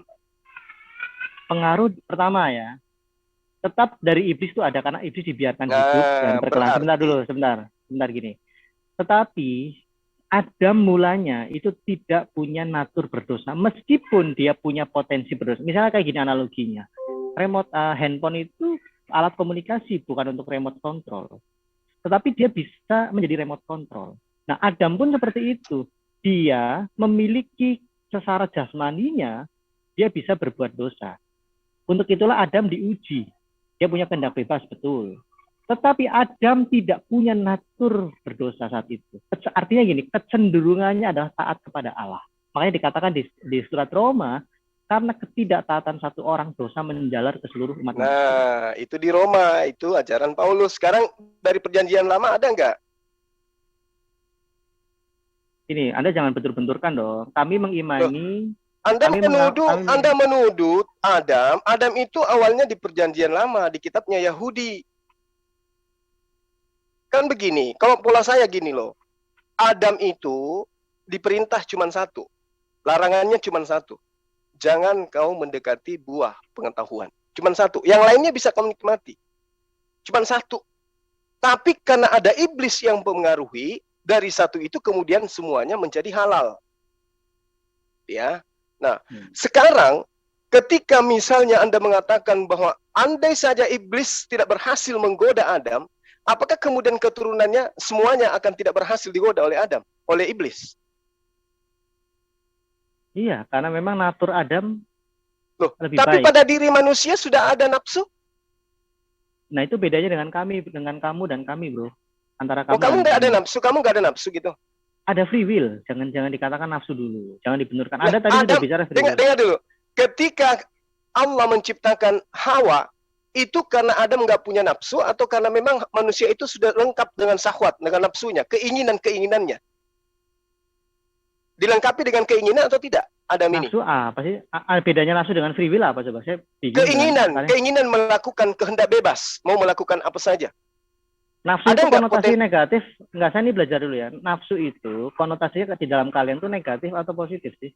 Nafsu itu keinginan bro, nafsu, keinginan. Nafsu itu masih terbagi-bagi. Iya, berarti kan netral, bisa negatif dengan positif ya. Kan? Adam punya nafsu enggak? Ada keinginan bebas enggak dia? Mau ini, mau itu, ada enggak itu? Di dalam teologi kami ya, tidak dikenal tuh nafsu, bro. Adanya ya kehendak, bro. Kehendak, keinginan, gitu loh. Nah, kehendak bebas itu ada nggak pada diri Adam? Ya ada, makanya diuji. Oke. Nah, kenapa Anda mengatakan bahwa tidak ada potensi dosa sama dia? Tuh, saya bilang tadi potensi berdosa dan tidak berdosa itu sama. Oke. Tetapi berarti ada ya? Gini. Seperti berarti potensi itu sudah ada kan? Sebentar ya, makanya tadi saya analogikan handphone berpotensi jadi remote, berpotensi jadi alat komunikasi. Tetapi handphone didesain oleh sang pembuat handphone sebagai alat komunikasi. Adam didesain oleh Allah untuk tidak berdosa. Loh, mempunyai sifat dia berdosa. Nah, diuji makanya karena berarti desain Allah itu gagal, gitu. Bukan Adam yang gagal, diuji. Loh, yang mendesain dia kan Anda katakan Allah mendesain supaya tidak berdosa, tapi kok dia berdosa berarti desainnya gagal. Ini, ketika saya analogikan ya, sebentar, saya minta waktu 15 detik aja. Analoginya seperti ini. Ini kita bicara filosofi pemikiran dasar kekristenan ya. Jangan jual beli dalil dulu. Nah, di dalam iman Kristen ya, ujian itu penting, bukan cobaan ya. Karena Allah tidak pernah memberikan pencobaan ya. Itu pencobaan bahasa yang jahat. Tapi ujian ya, Allah mengizinkan pencobaan datang itu sebagai ujian. Allah berkehendak Adam itu melewati ujian itu ketika digoda oleh iblis, tapi ternyata gagal dalam ujian itu. Karena kehendak bebasnya. Karena manusia punya mahakarya adalah mahakarya ilahi, dia diwariskan sifat-sifat ilahi meskipun bukan sang Allah. Manusia bisa sangat bijaksana kalau dia mau meskipun tidak maha bijaksana. Manusia bisa sangat mengasihi meskipun tidak maha kasih. Manusia bisa sangat adil meskipun tidak maha adil. Berbeda dengan makhluk lain. Nah, Adam dan Hawa pun memiliki sifat-sifat itu. Kodrat ilahi. Nah, masalahnya ketika diuji, ketika Allah ya ingin mengerti betul tidak Adam ini mampu bertahan dalam ujian. Mungkin ini tidak terus dalam Alkitab, tapi bisa saja iblis itu sudah berkali-kali menguji Adam gitu ya, kira-kira seperti itu. Tapi pada akhirnya ketika ujian datang lewat Hawa, ya itu gagal ya. Ketika Allah sudah menetapkan hukum jangan memakan buah yang di sini ya, di tengah-tengah taman, buah pengetahuan baik dan jahat. Tapi Adam dan Hawa gagal di situ. Artinya apa? Ujian bagi Adam dan Hawa bukan karena Allah jahat, tetapi Allah justru ingin melihat seberapa murni ketaatan Adam. Sama halnya ketika saya menguji anak saya curiga anak saya kenapa baik sekali di rumah, saya harus uji dong, harus uji. Tetapi ternyata anak saya gagal dalam ujian itu, nggak masalah, tapi saya tetap mengasihi anak saya. Dari situ dulu, silakan. Recording stopped. Jadi pemahaman Anda menginginkan Adam itu tidak melakukan pelanggaran, ya kan? Nah, saya ingin tahu dari Anda, kira-kira kalau Adam nggak penasaran terhadap sesuatu yang belum pernah dia rasakan, belum pernah dia lihat dan seterusnya, bisa nggak keturunannya itu kemudian berkarya? Menurut Anda? Bisa nggak? Jadi gini, ketetapan Allah adalah manusia menguasai bumi itu ya. Tetapi ketika Adam itu jatuh dalam dosa, seharusnya manusia itu layak untuk di bumi hanguskan. Tetapi karena dosa bukan dari dalam diri manusia, tapi timbul dari luar, meskipun manusia secara sukarela memutuskan untuk berdosa, tetapi pengampunan Allah berlaku di situ, meskipun konsekuensinya ada. Oke, berarti pengampunan Tuhan berlaku. Nah, ketetapan Allah tetap berlaku, manusia tetap menguasai bumi dan Adam beranak cucu. Oke, nah sekarang begini, kalau kemudian Tuhan tidak memberikan potensi kepada diri Adam atau Hawa untuk melakukan satu pelanggaran, apakah pelanggaran itu bisa terjadi? Potensi itu tetap ada, kan tadi ya, Adam potensi untuk berbuat dosa dan tidak berbuat dosa itu seimbang. Tetapi Adam tidak punya kecenderungan berdosa sejak mulanya. Bahkan dia sangat taat. Nah, bahkan sekarang ketika tidak diuji pun Adam akan tetap taat. Tetapi ketika diuji, gagal. Sekarang begini, ketika Anda melihat Adam dan Hawa memiliki dua pribadi yang berbeda, yang satu tahan banting, yang satunya tidak tahan banting. Bagaimana dengan keturunannya? Apakah mereka seandainya tidak makan buah pengetahuan, keturunannya ini juga akan melakukan hal yang sama seperti bapak ibunya? Nah, itulah yang dicontohkan oleh Yesus Kristus. Manusia harus mampu menuju kepada Adam yang sejati, yaitu menghindari dosa. Makanya ada di dalam keimanan kami itu ciptaan baru, lahir baru, dimulai dari roh dulu. Setelah itu roh membawa perubahan. Kalau di tempat Anda kan, kalau di tempat Anda itu kan aturan-aturan Tuhannya sudah tidak ada lagi kan, karena dia dihapuskan semua ketentuan-ketentuan yang dalam perjanjian lama dengan matinya Yesus. Masih ada Taurat dalam hati. Jadi esensi tertinggi gini, esensi tertinggi hukum Allah di dalam umat manusia adalah hukum roh dan hukum hati nurani. Kayak mana itu ceritanya? Jadi kalau misalnya ada perintah jangan makan babi, terus kemudian Anda makan babi, kayak mana Anda bisa mengatakan roh Anda itu taat kepada Taurat hati? Kayak mana? Jadi gini, sebelum ada hukum fisik ya, kami menyebut hukum Musa adalah hukum fisik. Iya. Hukum fisik itu di zaman Musa bukan untuk sebagai penghapus dosa, tetapi justru melakukan korban melakukan ibadah korban gitu ya, dan mempersembahkannya kepada Allah melalui para imam, itu yang menghapus dosa. Nah, di dalam keimanan kami, hukum Musa itu bukan alat penghapus dosa, tetapi untuk menunjukkan apa itu dosa. Bahkan dikatakan, makanya gini, sebelum ada hukum fisik yaitu hukum Taurat, ya, belum ada hukum-hukum fisik yang diturunkan Allah. Di zaman Abraham tidak ada hukum fisik. Makanya kalau Anda mengamati di zaman Nuh, Abraham tidak ada tuh penegakan hukum fisik. Bahkan Jadi, berlaku kasih karunia Allah.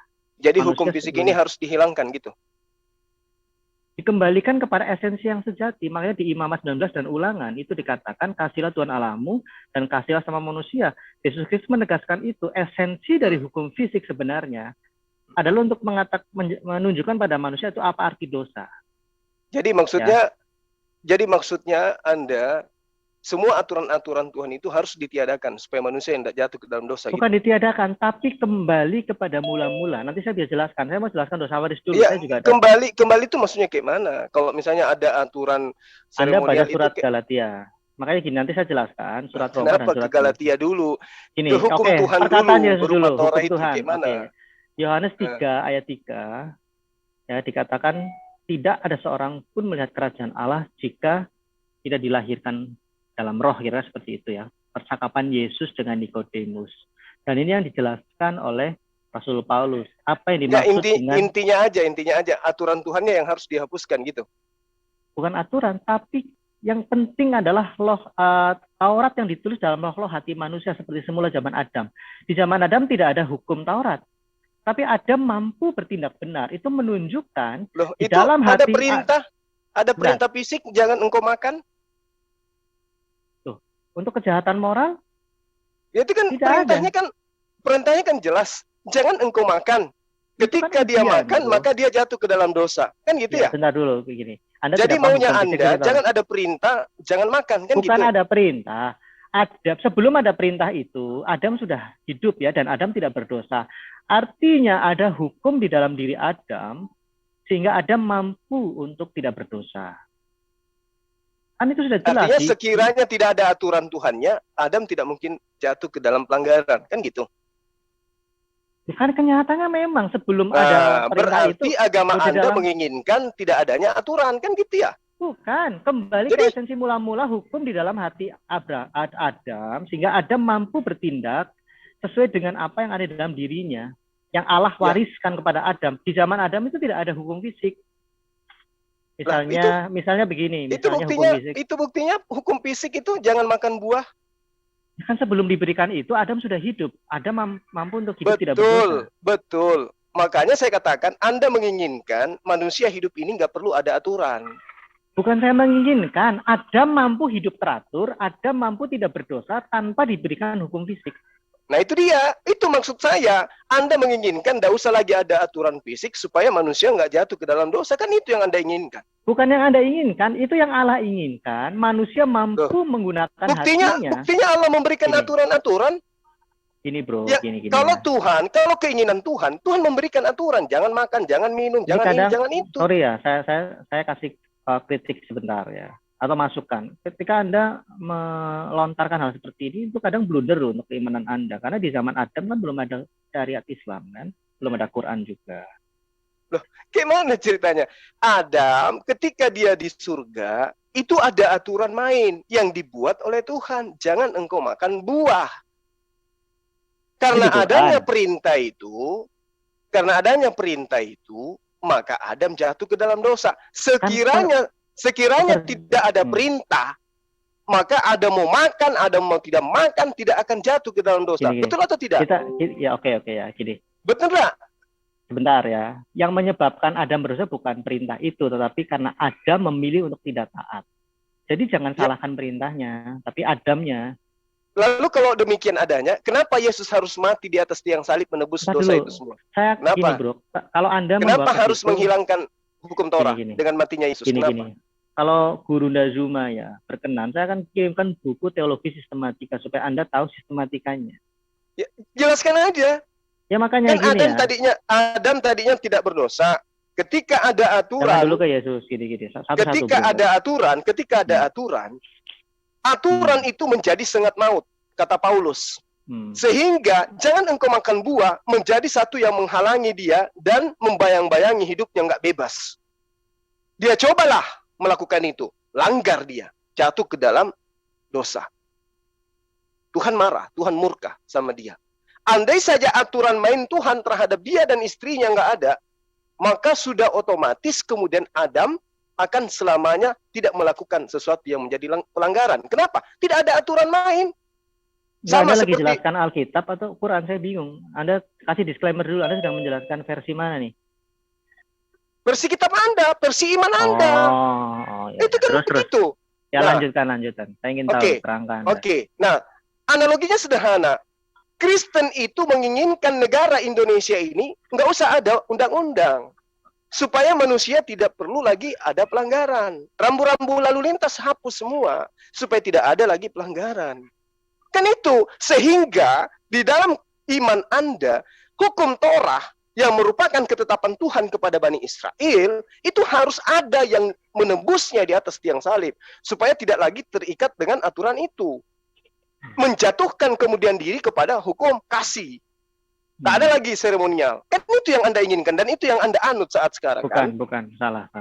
Jadi Anda masih melakukan hukum Taurat? Enggak seperti itu, salah Anda. Jadi Yesus itu mati untuk apa rupanya? Ya, makanya gini ya, bro. Ketika ada seorang koki membuat pecel gitu atau capcay, mungkin Anda akan mengatakan capcay itu adalah sayuran, masakan sayuran. Kami mengatakan, oh itu capcay adalah masakan sayuran dan daging. Jadi tetap ini bahannya sama. Jadi izinkan kami menjelaskan dalam kerangka keimanan kami. Yang Anda sampaikan tadi itu tidak sesuai dengan kerangka keinginan kami. Meskipun ayat-ayat kami bisa Anda tafsirkan seperti itu, tapi tidak. Paham ya? Oke, sekarang saya tanggapi substansinya. Ya, jadi gini aja, bro. Gini aja. Apakah Kristen masih melakukan hukum Taurat? Kami melakukan Taurat dalam hati, seperti Adam mula-mula. Orang Israel apakah melakukan Taurat dalam hati? Tidak ada satupun orang Israel yang dibenarkan dengan melakukan hukum Taurat. Tidak ada. Tidak ada Anda keliru. Anda keliru berarti. Dalilnya tidak seperti itu. Coba Anda dengarkan. Terkutuklah orang ya yang terkutuklah orang yang tidak menepati perkataan hukum Taurat dengan perbuatan. Jadi kalau Anda cuma Taurat hati, bukan perbuatan, Anda terkutuk. Ulangan 27 nomor 26. Enggak nggak takut gitu?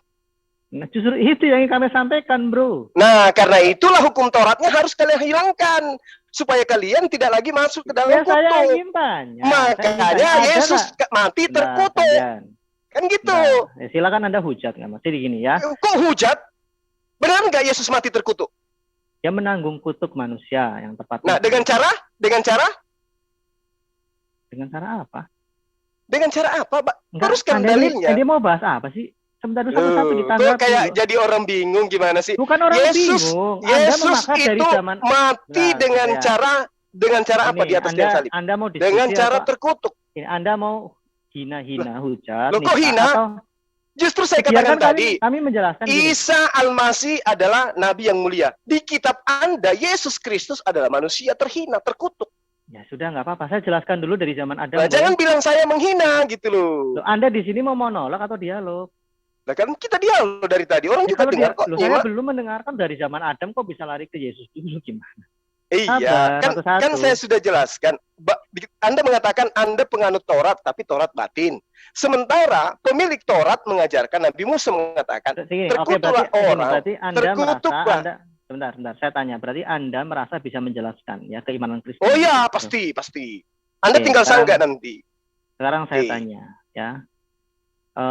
Kalau di Ulangan 27 ya, ayat 1 sampai 26 itu dikatakan banyak sekali terkutuk.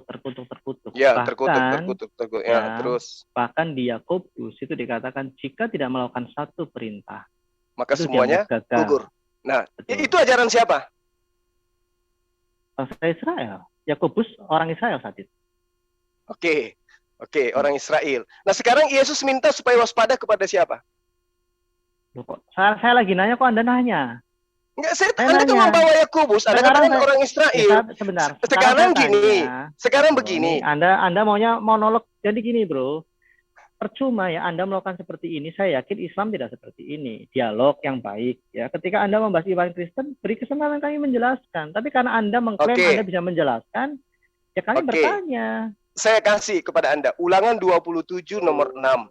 Terkutuklah orang yang tidak menepati perkataan hukum Taurat dengan perbuatan. Sekarang saya tanya sama Anda, apakah Anda melakukan hukum Taurat dengan perbuatan? Kami melakukan Taurat dalam hati sekarang. Dengan perbuatan enggak? Perbuatan dong. Yakobus 2 itu jelaskan Hati iman atau tanpa perbuatan? perbuatan. Kalau hati itu perbuatan atau bukan? Hati perbuatan dong. Hati kan di dalam diri manusia, bukan di dalam pohon. Jadi kalau Anda misalnya mengatakan saya akan ke sinagoge pada hari Sabat, sujud menyembah. Makanya Apakah- begini, Bro. Anda melakukan itu dengan perbuatan? Anda memaknai perbuatan itu hanya sekedar yang fisik. Mulai Hati. mulai Loh, Bro. mulai Oh, pakai mulai. jurusnya Erben. Sekarang Perbuatan itu tindakan, bukan cuma di mulut. Sementara hati itu cuma di hati, bukan di mulut, bukan kalau cuma tidak di ada mulut, hati, bukan kalau di tidak ada pikiran. perbuatan. Oke, sekarang tanpa pikiran ada perbuatan tidak? Loh, jangan dibalik gitu dong. Sekarang yang saya tanya, terkutuklah orang yang tidak menepati perkataan hukum Taurat dengan perbuatan. Anda mengatakan kami dengan hati. Berarti dengan bukan dengan perbuatan. Loh, kami tadi mengatakan Yakin. hukum-hukum itu ditulis di dalam loh-loh hati manusia kembali ke zaman Yakin. Adam. Yakin Anda Iman, masih melakukan kemudian, praktik-praktik makanya Judaism. bukan lagi hukum-hukum fisik yang dilakukan, tapi hukum-hukum hati nurani lebih daripada itu. Loh, kok lebih daripada itu kayak mana? Sementara yang ada cuma dalam hati, cuma dalam mulut. Makanya Anda Anda dengerin tidak dulu, Bro. mempraktekkan. Gini. Anda dengerin dulu. Saya minta waktu 30 detik saja ya. Jadi perbuatan itu sangat penting karena antara rohani dan jasmani manusia itu tidak dipisahkan. Ada hal-hal rohania dan jasmania dan itu menjadi satu. Ada keinginan-keinginan daging dan ada keinginan-keinginan roh. Setelah manusia jatuh dalam dosa, keinginan daging, di mana daging ini ada unsur lain yaitu iblis, karena iblis tidak mampu menjangkau roh manusia. Nah, akhirnya manusia lebih tunduk kepada keinginan daging. Ini yang ingin dikembalikan oleh Allah supaya manusia kembali ke zaman Adam, tunduk kepada hal-hal yang sifatnya rohani, keinginan rohani. Paham ya? Nah, lalu keinginan-keinginan rohani ini karena yang bersifat roh adalah yang satu-satunya dari Allah. Keinginan-keinginan rohani ini mampu membawa manusia kepada hal-hal yang baik, perbuatan-perbuatan baik. Manusia sekarang kecenderungannya berbuat dosa karena lebih besar keinginan daging daripada keinginan rohnya. Itu premis di dalam keimanan kami. Ini yang dikembalikan Yesus. Caranya bagaimana? Dengan taat dalam ujian. Makanya dikatakan di Ibrani 2, Ibrani jemaat Yahudi nih, orang Yahudi nih. Salah satu pengkhotbah di jemaat tersebut menuliskan kitab Ibrani ini. Ini Ibrani 2 ayat 10, Mesias itu memimpin kami di dalam penderitaan, menyempurnakan. Jadi keselamatan dalam iman Kristen itu hakikatnya adalah manusia kembali menemukan kodrat ilahi dengan cara taat dalam setiap ujian. Manusia mampu taat itu bukan kepada hal-hal yang sifatnya fisik, tapi hal-hal yang sifatnya rohani. Paham ya? Jadi hukum yang tertinggi di dalam kitab suci kami itu adalah hukum yang bersifat roh, hukum roh.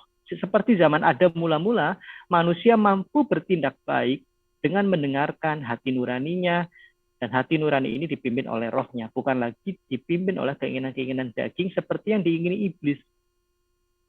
Makanya di dalam karya penebusan Yesus, dengan Yesus Kristus taat sampai mati, akhirnya Allah membuka pintu keselamatan tersebut sehingga manusia mampu menemukan esensi keselamatan, yaitu hidup menurut roh. Makanya di dalam 2 Korintus 5 ayat 17, ciptaan baru itu pada intinya adalah hidup di dalam roh seperti yang dinubuatkan Nabi Yeskiel dan Nabi Yeremia. Kapan roh Allah kembali ke tengah-tengah umatnya. Itu yang sekarang kami alami, Bro. Situ dulu, Bro, dicerna dulu. Oke. Itu Kristen. Saya maklum kalau itu. Nah, sekarang kita masuk ke dalam ajarannya Nabi Musa. Haruslah engkau mengasihi Tuhan Allah dan melakukan dengan setia kewajibanmu terhadap Allah dengan senantiasa berpegang pada segala ketetapannya, peraturannya, dan perintahnya. Itu Ulangan 11 nomor 1. Mengasihi Tuhan itu adalah dengan taat kepada ketetapan hukum-hukum dan juga perintahnya. Perintah Tuhan itu adalah hukum Taurat. Makanya dikatakan dalam Ulangan 27 nomor 26, terkutuk orang yang tidak melakukan perkataan hukum Taurat dengan perbuatan. Berarti orang itu harus tetap dengan setia melakukan hukum-hukum dan ketetapan serta aturan Tuhan. Sekarang Anda mengatakan Anda taat. Taat apa? Apa yang Anda taatin? Sementara perintah Tuhannya sudah Anda lakukan. Kalau Anda taat kepada hukum Tuhan, maka Anda sudah sunat. Karena orang tidak bisa menghadap kepada Tuhan kalau dia najis. Orang yang ingin masuk ke dalam bait suci, dia harus kudus. Dia harus membasuh tangan, membasuh kaki, membasuh wajah. Itu hukum Taurat, itu hukum Tuhan. Kalau yang Anda perhatikan itu hukum Paulus. Ya, nggak apa-apa. Paulus itu Rasul Yesus. Oke, nah sekarang kedudukan yang tinggi, Bapak yang disembah oleh Nabi Musa atau Bapak Paulus? Mana tinggi? Kami menyembah Bapa dong. Kalau menyembah Bapak berarti Anda harus mengikuti aturan dan ketetapannya. Oh iya dong, betul. Mengikuti Nah sekarang apakah Anda melakukan ketetapannya? Kami belajar dari Yesus. Yesus memang pernah mengajarkan menyembah dirinya? Ya itu yang disaksikan, diajarkan oleh para Rasul Yesus. Oh berarti Anda Siapa pengikut Yesus? Rasul. Berarti Anda pengikut orang yang ngaku Rasul, bukan pengikut Yesus. Sementara yang disediakan tempat oleh Yesus adalah pengikutnya, bukan pengikut yang Anda katakan Paulus muridnya. Anda gini. Keimanan Kristen itu, bro, diwariskan Yesus Kristus setelah naik ke surga. Enggak. Anda salah. Maksudmu Anda Yesus salah. masih ada saat ini di dunia? Yesus tidak pernah bertemu dengan penulis-penulis kitab Anda. Oh ya terserah, itu kan klaim Anda. Oh, bukan klaim, itu dalil. Ibrani 1 nomor 2. Muhammad pernah ketemu Yesus. Tuhan berbicara melalui perantaraan anaknya. Sekarang saya tanya. Muhammad pernah ketemu Yesus. Kok lari ke Muhammad? Sekarang Anda menurut blunder, makanya tadi saya kritik Anda. Dengar, sabar. Sabar. Jangan ketika Anda sudah tidak berdaya lari ke tempat lain. Sekarang ketika penulis Ibrani mengatakan Tuhan berbicara melalui perantaraan anaknya, berarti Yesus yang menjadi perantara Tuhan harus menegakkan firman-Nya. Nah sekarang kapan Yesus menjadi perantara kepada Lukas, kepada Markus, kepada Paulus? Kapan? Mana buktinya? Ya Lukas bertemu Paulus, bertemu murid yang lain. Makanya Lukas mengatakan bukan Paulus yang menjadi perantara, itu adalah Yesus, anaknya. Ini Anda ngomong apa sih? Anda berpikir kitab kami itu diberikan dari surga gitu atau gimana sih? Enggak, harus dari Yesus. Dengar, di awal tadi sang firman, sang ide menjadi manusia. Ide sudah menjadi manusia. Berarti dia yang harus menjadi sumber. Gini ya. Keimanan Kristen itu tidak dibangun. Nah iya, saya ngerti keimanan Kristen tidak begitu. Tapi pola yang seharusnya harus begitu. Karena Yesus yang adalah firman telah menjadi manusia. Kalau seperti itu malah saya nggak mau jadi Kristen. Justru ya kekuatan dari Alkitab itu kenaturalannya karena bicara kesaksian manusia. Kamu salah memahami logika kekristenan. Oke, berarti kitab Anda memang betul. Itu adalah kitab saksi-saksi kan? Bukan dari Yesus sendiri yang mengatakan itu. Gini bro, Anda tanya ke bangsa sekarang pun tidak ada yang mengatakan Musa menerima kitab suci dari langit, yang ada. Ya emang nggak ada. Tapi Musa menuliskan firman yang dia terima. Kan gitu. Gini, di dalam iman Kristen ya, di dalam Alkitab ya ada namanya ilham langsung dan ilham tidak langsung. Misalnya Wahyu kepada Yohanes ya, kitab Wahyu itu perkataan Yesus Kristus langsung kepada Yohanes dalam penglihatan. Ada juga perkataan Allah yang dicatat oleh Musa. Tetapi juga ketika Musa menulis kitab Imamat, dia kitab Ulangan, dia mengulang hukum-hukum Allah sebelum Israel masuk ke tanah perjanjian. Jadi kitab orang Kristen, kitab Perjanjian Lama dan Perjanjian Baru itu kitab yang natural, tulisan manusia. Tetapi setelah diselidiki, dirangkai ya, tulisan itu melibatkan 40 orang penulis, 1.500 tahun gitu kan. Ternyata di situ kita melihat ada pewahyuan Allah yang progresif, komprehensif tentang keselamatan umat manusia. Jadi kalau tentang firman kalamullah itu kami mengimani dalam pribadi manusia itu Mesias. Supaya melalui Mesias ini ada petunjuk atau wahyu Tuhan supaya manusia mampu kembali kepada keselamatan yang sejati ini ya. 1 Yohanes 1 ayat 1. Apa yang telah ada sejak semula, yang telah kami dengar, nah, yang telah kami lihat dengan mata kami, yang telah kami saksikan, dan yang telah kami raba dengan tangan kami tentang firman hidup. Jadi memang ada pembedaan pemaknaan teologis dalam Islam dan Kristen. Di dalam iman Kristen, firman tidak pernah menjadi buku, tapi firman menjadi manusia. Justru buku itu, nah ini, itulah yang kami tuliskan kepadamu. Jadi firman yang bisa di dalam bentuk tulisan, itu menuliskan firman yang hidup dalam bentuk manusia. Supaya melalui manusia ini, sebentar saya selesaikan, satu kalimat lagi, di Ibrani 2, supaya melalui manusia ini kami belajar tentang apa artinya ketaatan, ya ini ya.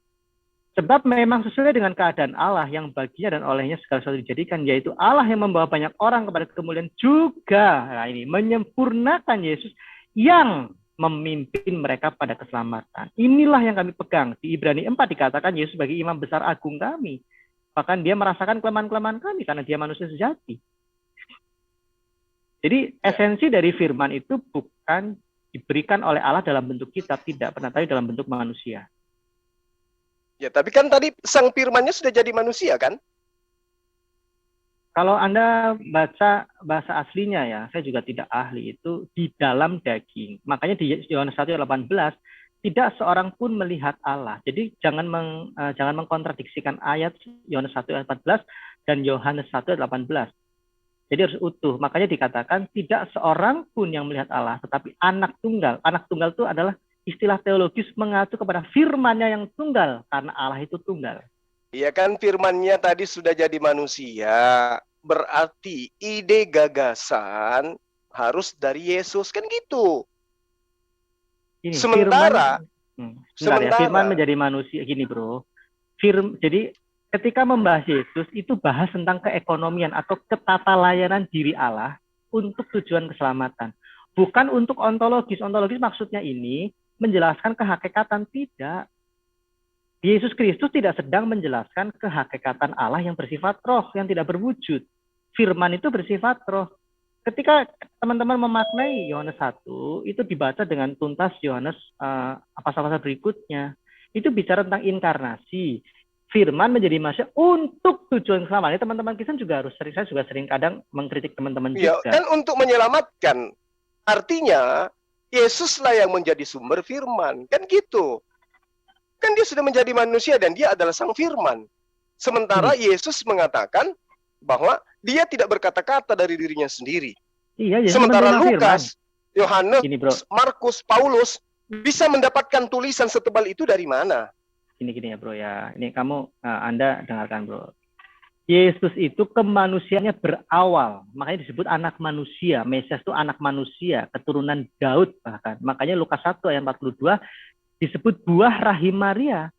Maria itu bukan botol kecap, Yesus kecapnya dia botol yang tidak. Yesus itu manusia, intinya Yesus itu manusia. Yang saya tanya ini, di dalam Kisah Para Rasul 22 nomor 4, dan aku Paulus menganiaya pengikut-pengikut jalan Tuhan sampai mereka mati. Laki-laki dan perempuan kutangkap dan kuserahkan ke dalam penjara. Murid-murid Yesus. Kemudian Ibrani 1 nomor 2, Tuhan berbicara melalui perantaraan anaknya. Berarti Yesus berbicara kepada muridnya, di mana murid-muridnya semua sudah mati dibunuh oleh Paulus. Jadi Anda mendapatkan berita ini dari kesaksian-kesaksian itu betul. Nah, sekarang gini, jangan ke situ dulu ya, sebentar ya. Saya hargai semangat Anda untuk membuat ramai, tapi saya nggak akan terpancing. Jadi kepentingan kami adalah menjelaskan buat teman-teman Muslim yang salah paham mengenai Yesus Kristus. Saya ulangi, kehadiran Yesus Kristus bukan untuk dalam hal ontologis. Misalnya begini, Anda menjelaskan meja kayu, ya hakikatnya ini adalah kayu berasal dari pohon, tidak. Ya, kehadiran Yesus bukan untuk menjelaskan ontologis zat Allah, hakikat Allah yang transenden, tidak. Kehadiran Yesus Kristus adalah keniscayaan ketika umat manusia jatuh dalam dosa dan ada rencana Allah bagi umat manusia, ya, yang disebut dengan dalam tanda kutip Adam kedua ini, memberi contoh kepada manusia apa arti ketaatan. Makanya dikatakan di surat Roma, ketaatan satu orang mengalahkan ketidaktaatan satu orang, yaitu Adam. Disitulah pintu keselamatan terbuka. Bahkan di dalam perjanjian lama, seluruh tema itu bicara tentang ketaatan dan ketidaktaatan. Ketika Daud yang berdosa pun dia memutuskan untuk taat, di situ pintu kemurahan Allah terbuka. Bahkan istri Daud yang dari hasil perzinahan diizinkan Tuhan untuk melahirkan Mesias. Artinya kasih Allah lebih besar dari penghukuman. Tapi saya tidak bicara masalah itu. Ya, itu dulu ditanggapi silakan. Iya, itu iman Anda. Saya berbicara data. Anda bantah data ini. Oh, dari tadi saya mau share, saya mau share, nggak ada kesempatan. Murid Yesus, menurut pengakuan Lukas di dalam catatannya Kisah Para Rasul 22 nomor 4, pengikut-pengikutnya mereka dianiaya sampai mati. Itu data. Sementara di dalam Ibrani dikatakan Tuhan berbicara melalui perantaraan anaknya. Kisah Para Rasul 2 nomor 22 juga, Yesus itu adalah perantara antara Tuhan dan manusia.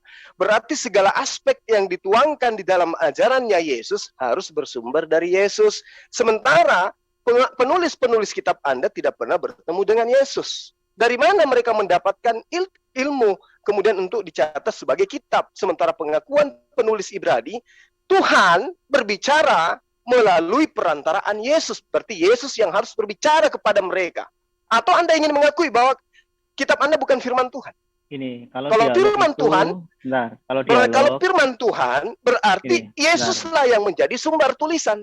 Benar kalau dialog itu jangan terlalu liar, bro. Ya, saya juga bisa bersikap. Ini sistematis. Saya katakan Kisah Para Rasul 22 nomor 4. Paulus mengatakan murid Yesus dianiaya sampai mati. Gini. Paulus sendiri mengatakan, Anda gunakan hati nurani ketika bicara dengan orang, Anda beri kesempatan orang bicara. Anda bicara sepanjang lebar kayak khutbah, saya mendengarkan kok, giliran saya kok Anda nangis. Ini kan bicara tentang apa? Bukan nangis. Ini bicara tentang iman Kristen, harusnya kami diberi porsi lebih banyak. Iman Anda saya hargai, tapi saya datang membawa data. Kayak mana Anda membantah data ini dengan iman Anda itu? Kalau Anda mau menjelaskan, kalau Anda mau membuka kesalahan iman Kristen, jangan pakai yang saya jelaskan analogi tadi ya. Hoki kami ini data, iman Anda silakan. Saya enggak maksakan bahannya sama. Ini data yang saya bawa. Ya nggak apa-apa. Beda pemahaman capcay gitu ya. Anda mengatakan capcay itu makanan ini, kami mengatakan capcay ini makanan ini. Jadi sah-sah saja Anda seperti itu, tetapi izinkan kami menjelaskan iman kami, bro. Kalau Anda mau Anda mau melakukan saya sudah paham. Kalau Anda mau ya mengkoreksi dengan Islam, kami malah senang hati. Silakan jelaskan kesempurnaan Islam. Ngapain ke Islam kalau kitab Anda dengan iman Anda aja bertentangan? Ngapain ke Islam? Kitab dengan Anda aja bertentangan. Ya sudah, makanya gini, anggaplah kami salah, coba jelaskan. Kan nanti repot lagi, nanti Anda tidak siap ditanya. Repot. Kami bingung. Ya, akui dulu bahwa iman Anda bertentangan dengan kitab Anda. Gimana? Lucu sekali Anda ya, keimanan kok disalahkan. Namanya juga keimanan, bro. Iman Anda sudah benar menurut iman Anda, tapi bertentangan dengan kitab Anda. Itu kan menurut Anda. Menurut kami ini menurut data, ini dalil. Itu kerangkamu yang salah. Kami sekarang saya tanya, menurut Anda terkait dengan Ibrani 1 nomor 2, Tuhan berbicara melalui perantaraan siapa? Contohnya ada statementmu seperti ini, bro. Tapi saya nggak mau kritik. Statementmu mengatakan Lukas tidak pernah bertemu dengan, kami bisa bantah. Paulus tidak bertemu dengan ini, nyatanya Paulus bertemu dengan murid-murid Yesus, bahkan menginjil bersama. Sekarang saya tanya kepada saudara. Tapi saya nggak mau bahas kritik sejarah bertemu dulu. Murid Yesus, tapi kan untuk dianiaya, untuk dibunuh, bukan untuk yang lain. Dalilnya ada, Kisah Para Rasul 22 nomor 4. Tadi ada statement Anda yang menurut saya berbahaya, tidak akademis juga, yang mengatakan, oh seluruhnya dibunuh. Nah itu kan. Nah kan dalilnya ada kan? Pengikut itu double itu. Pengikut jalan Tuhan. Aku aniaya sampai mati. Nah, kan gitu Anda jadi seperti Pak Munir ini kan, saya nggak enak bandingkan Anda dengan murid Anda ya. Ketika Paulus membunuh itu tidak satu pun murid Yesus, 12 murid dibunuh oleh Paulus, bahkan Paulus itu mana datanya? Bertemu. Coba tunjukkan datanya di mana? Di Kisah Rasul dan Lukas. Kalau Anda mau bersabar, nah ini Kisah Rasul yang mengatakan itu bahwa dia menganiaya pengikut jalan Tuhan. Gimana itu? Gimana sih data sejarah? Kok saya jadi gimana? Oke, ini di sini sudah muazan di tempat saya. Sekarang saya tanya sama Anda. Di dalam Ibrani 1 nomor 2, Tuhan berbicara melalui perantaraan anaknya. Ibrani 1 nomor 2. Anak yang dimaksud di sini siapa? Yesus. Nah, buktikan bahwa istilah anak itu merujuk kepada firman. Istilah teologis, bukan artinya Allah itu beranak, tidak seperti itu. Oke, tapi yang dimaksud anaknya di sini Yesus kan? Firman itu pun disebut anak Allah, anak tunggal Allah. Ya, Kan? Mesias itu mengacu gini. Jadi memang Gini, susah bro. antara iman Anda Enggak. ketemu dengan Gini, dalil kitab bukan Anda gini. karena Anda Rumus selalu pertama, bantah. Anda sabar kenapa sih jadi orang? Sabar sebentar. Kasih kesempatan saya ya, 2 menit saja. Ya. Di dalam keimanan kami, Allah yang transenden tidak pernah mutlak Ya itu menampakkan iman Anda. Saya bilang sebentar, iman saya Anda jelaskan, saya selesaikan silakan. dulu. Ini Saya selesaikan data, dulu. ini Sebentar, data. saya jelaskan secara filosofis pemikiran dasarnya. Di dalam keimanan kami, Allah tidak pernah menyatakan, menampakkan zatnya. Karena dunia ini terlalu kecil. Pertama itu. Kedua, Allah selalu menyatakan transendensinya yang menjadi imanen. Imanen itu diwahyukan, dihadirkan. Itu imanen, artinya itu selalu melalui firman-Nya. Karena berbahaya sekali kalau dikatakan Allah Idenya yang sudah jadi transenden. manusia, bro. Sudah Sebentar dulu. mengosongkan diri ide ini. Sebentar dulu. Saya selesaikan. Anda jangan gitu dong ya. Kalau saya katakan firman jadi buku, Anda tersinggung. Enggak kok. Buktinya Ya Al-Quran sudah. itu memang buku dengan tinta. Emang apa masalahnya? Masalahnya tadi tapi itu Anda apakah sudah mengakui sifat Allah itu ide bukan? Tidak. Tuhan sudah nusul menjadi manusia. Untuk keselamatan Dan manusia firman ini gini. dikosongkan. Saya selesaikan dulu. Saya belum 1 menit lah tadi ya, baru 30 detik. Saya selesaikan sedikit saja, bro. Ya, melalui firman-Nya. Bahkan sebelum ada dosa, Allah juga menyatakan bertemu dengan Adam dan Hawa berjalan-jalan di taman. Itu bukan zatnya Allah yang berjalan-jalan. Allah tidak punya kaki. Tetapi penampakan diri Allah melalui firman-Nya yang bisa dikenali oleh manusia. Karena Allah transenden. Jadi ada kata kunci melalui firman-Nya. Jadi selalu yang dilihat oleh alam semesta dinyatakan pada alam semesta. Ini adalah firman Allah itu. Roh Allah memberikan kehidupan. Nah, bahkan yang bertemu dengan Abraham, Musa, dan sebagainya, itu adalah penampakan dari firman yang bisa dilihat oleh manusia. Ya, untuk tujuan keselamatan, sebentar, untuk tujuan keselamatan, sebentar, saya satu statement lagi.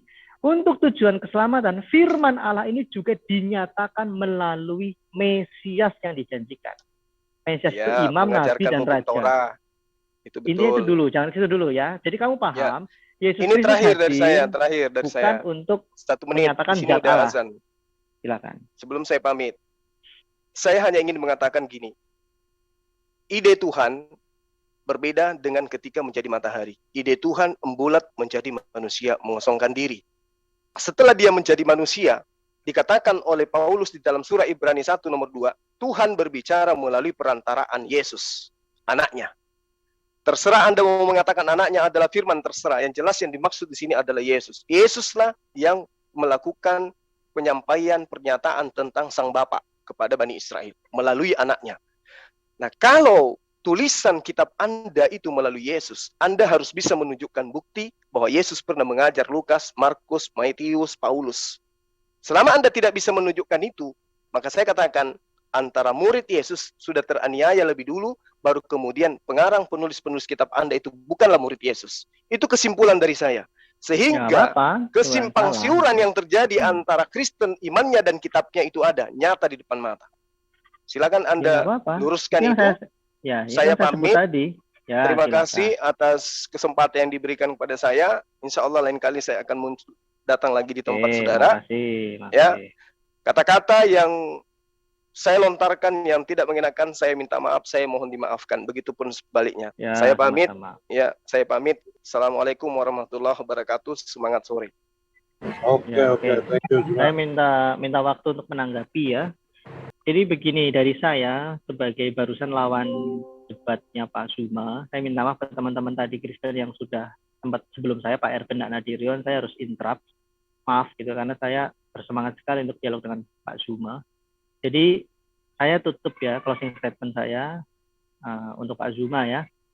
Jadi kami punya kerangka mengenai bagaimana menilai Allah yang menyatakan sesuatu ya kepada umat manusia. Itu yang tertulis di dalam Perjanjian Lama dan Perjanjian Baru.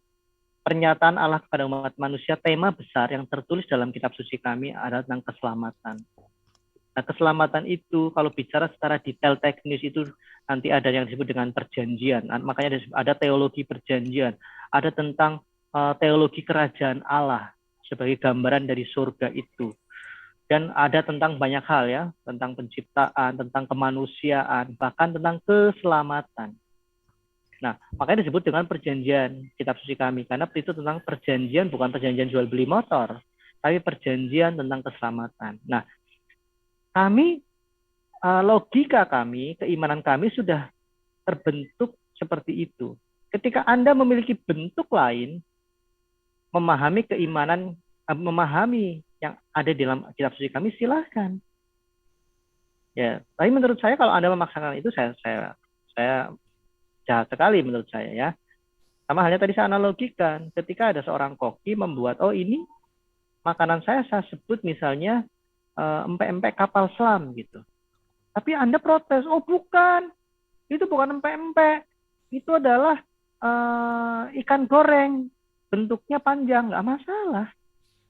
Ini yang kami tegaskan, kami tetap menilai sesuai dengan kerangka koki kami, yaitu keselamatan di dalam kemesiasan Yesus Kristus. Bicara tentang firman dan sebagainya, Yesus Kristus hadir bukan untuk menyatakan, ini gua Allah yang esa, justru itu pemahaman bid'ah. Tapi Yesus Kristus ingin menyatakan bahwa saya hadir sesuai dengan yang dinubuatkan para nabi dan tertulis dalam kitab suci, untuk memberitahukan pada kalian tentang rencana Allah dan karya Allah, karya Bapa kepada kalian, hai umat manusia, kira seperti itu. Jadi Anda pahami itu dulu. Jadi jangan langsung, oh Yesus itu firman jadi manusia, berarti Bapa sudah kehilangan firman. Nah itu yang kembali ke analogi yang tadi. Anda memaksakan materi-materi yang tidak sesuai dengan pemahaman kami. Tetap materinya sama. Nah, menurut kami Islam juga hadir seperti itu. Contohnya tadi, masa Mesias hanya sekedar pengusap terus direvisi menjadi penghapus. Saya sebenarnya senang banget tuh, saya mau nanya tentang penghapus apa gitu, tapi penghapus penyakit. Nah kalau kami kan Mesias sebagai penghapus penyakit dosa, kalau kalian kan penghapus penyakit fisik. Nah artinya ini ada gap ya antara Islam dan Kristen, tapi kami hormati. Makanya teman-teman Kristen seringkali mengatakan dengan ekstrim, Isa itu bukan Yesus, ya saya setuju. Tetapi dalam hal keinginan Muhammad menjelaskan tentang Yesus Kristus, saya oke lah Isa itu Yesus ya boleh, tapi kok kenapa berbeda, izinkan kami menjelaskannya. Jadi yang Pak Zuma nyatakan barusan tadi itu kerangka salah Pak Zuma. Mohon maaf gitu ya, suatu saat Anda masuk sini, saya dengan senang hati berdialog dengan Anda, tapi tentunya berikan kami porsi yang lebih banyak, jangan seperti tadi ya, framing dan ada tendensi. Saya nggak yakin Anda punya tendensi yang baik ya, tendensinya kurang baik, tapi saya hargai. Silahkan biarkan netizen yang menilai. Terima kasih Pak Kaisar. Saya aku ngomong dikit dong. Jadi gini, kawan-kawan Muslim kalau meragukan bahwa kitab Injil ditulis dalam bahasa Yunani, maka sebenarnya mereka sudah menabrak kitabnya sendiri loh. Kenapa? Karena mereka katakan Isa itu diberikan kitab Injil, sedangkan Injil sendiri dari kata Yunani.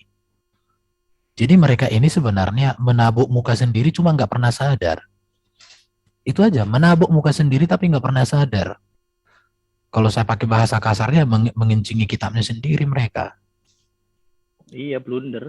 Iya, blunder sendiri. Kamu blunder loh, Bro Suma, saya bilang. Iya, baru yang berikut ya, berikut. Di mana Paulus Lukas pernah jumpa dengan Yesus. Kita lihat aja tahun kelahirannya. Bahwa kelahiran Paulus dengan kelahiran Yesus itu di masa yang sama loh. Paulus dengan Yesus beda 7 tahunan. 7 tahun, lebih 7 tahunan. Dengan Lukas malah lebih tua lagi si Lukas. Jadi dari sini sebenarnya kita melihat kronologi sejarah itu sudah terbukti kok bahwa Yesus itu sejaman dengan Paulus, masih sejaman dengan Lukas, dengan Markus. Dan kalau kita lihat lagi di dalam catatan kisah para rasul, Paulus bersama dengan 11-12 murid Yesus itu melayani bersama-sama, bahkan mereka mengadakan sidang loh di Yerusalem itu. Jadi seluruh pengajaran Paulus itu terkonfirmasi. Satu lagi, bahkan Petrus sendiri itu membuktikan bahwa ajaran dan pernyataan Paulus itu benar. Itu kan ada di surat Petrus itu. Cuma memang dikatakan oleh Petrus bahwa tulisan Paulus itu banyak orang salah mengerti kalau hanya memahami sepotong-sepotong. Di situ loh terkonfirmasi loh ajarannya. Jadi sebenarnya mereka ini kan nggak ngerti apa-apa. Baru gini juga ya. Kalau kita mau nggak si Juma ini kita buat bahas Quran, modelnya dia kayak dia kita kepada Quran.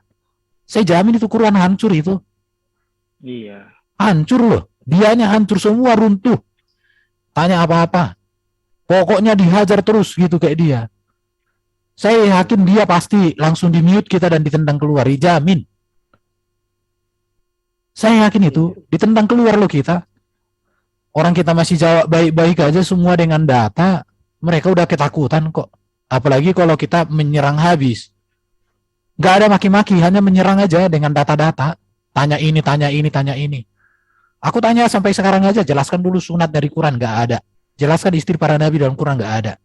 Tunjukkan sama saya kata Allah di dalam Quran stabil terus. Allah itu tetap ditulis dimanapun Allah, nggak ada. Bisa berubah kok, ilahu, ilaha, el-alhu, semua macam-macam. Nah, maka itu. Jadi sebenarnya, yaitu, tapi mudah-mudahan nanti si Juma ini berani membuat satu kesempatan. Kita bertanya ya, Kristen bertanya sebebas-bebasnya dengan kayak dia itu, dia pun boleh menjawab, tapi dipotong-potong. Hancur dia. Iya, iya. Bahkan tadi saya nggak mau terpancing, saya silahkan lah Anda gitu. Dan itu sebenarnya menurut saya tidak yakin Islam mengajarkan cara berdialog seperti itu.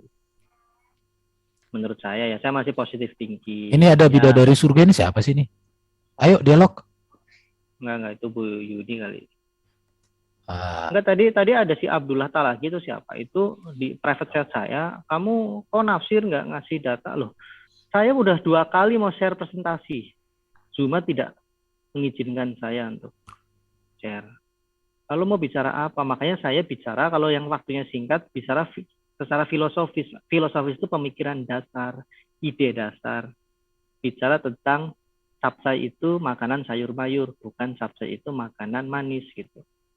Tapi Anda menilai capcay itu sebagai makanan manis dan Anda ngeyel. Padahal si Koki ini nggak pernah mendesain capcay sebagai makanan manis. Dan itu yang dilakukan Zuma dengan membentur-benturkan ayat. Saya juga bisa, kata Erben tadi.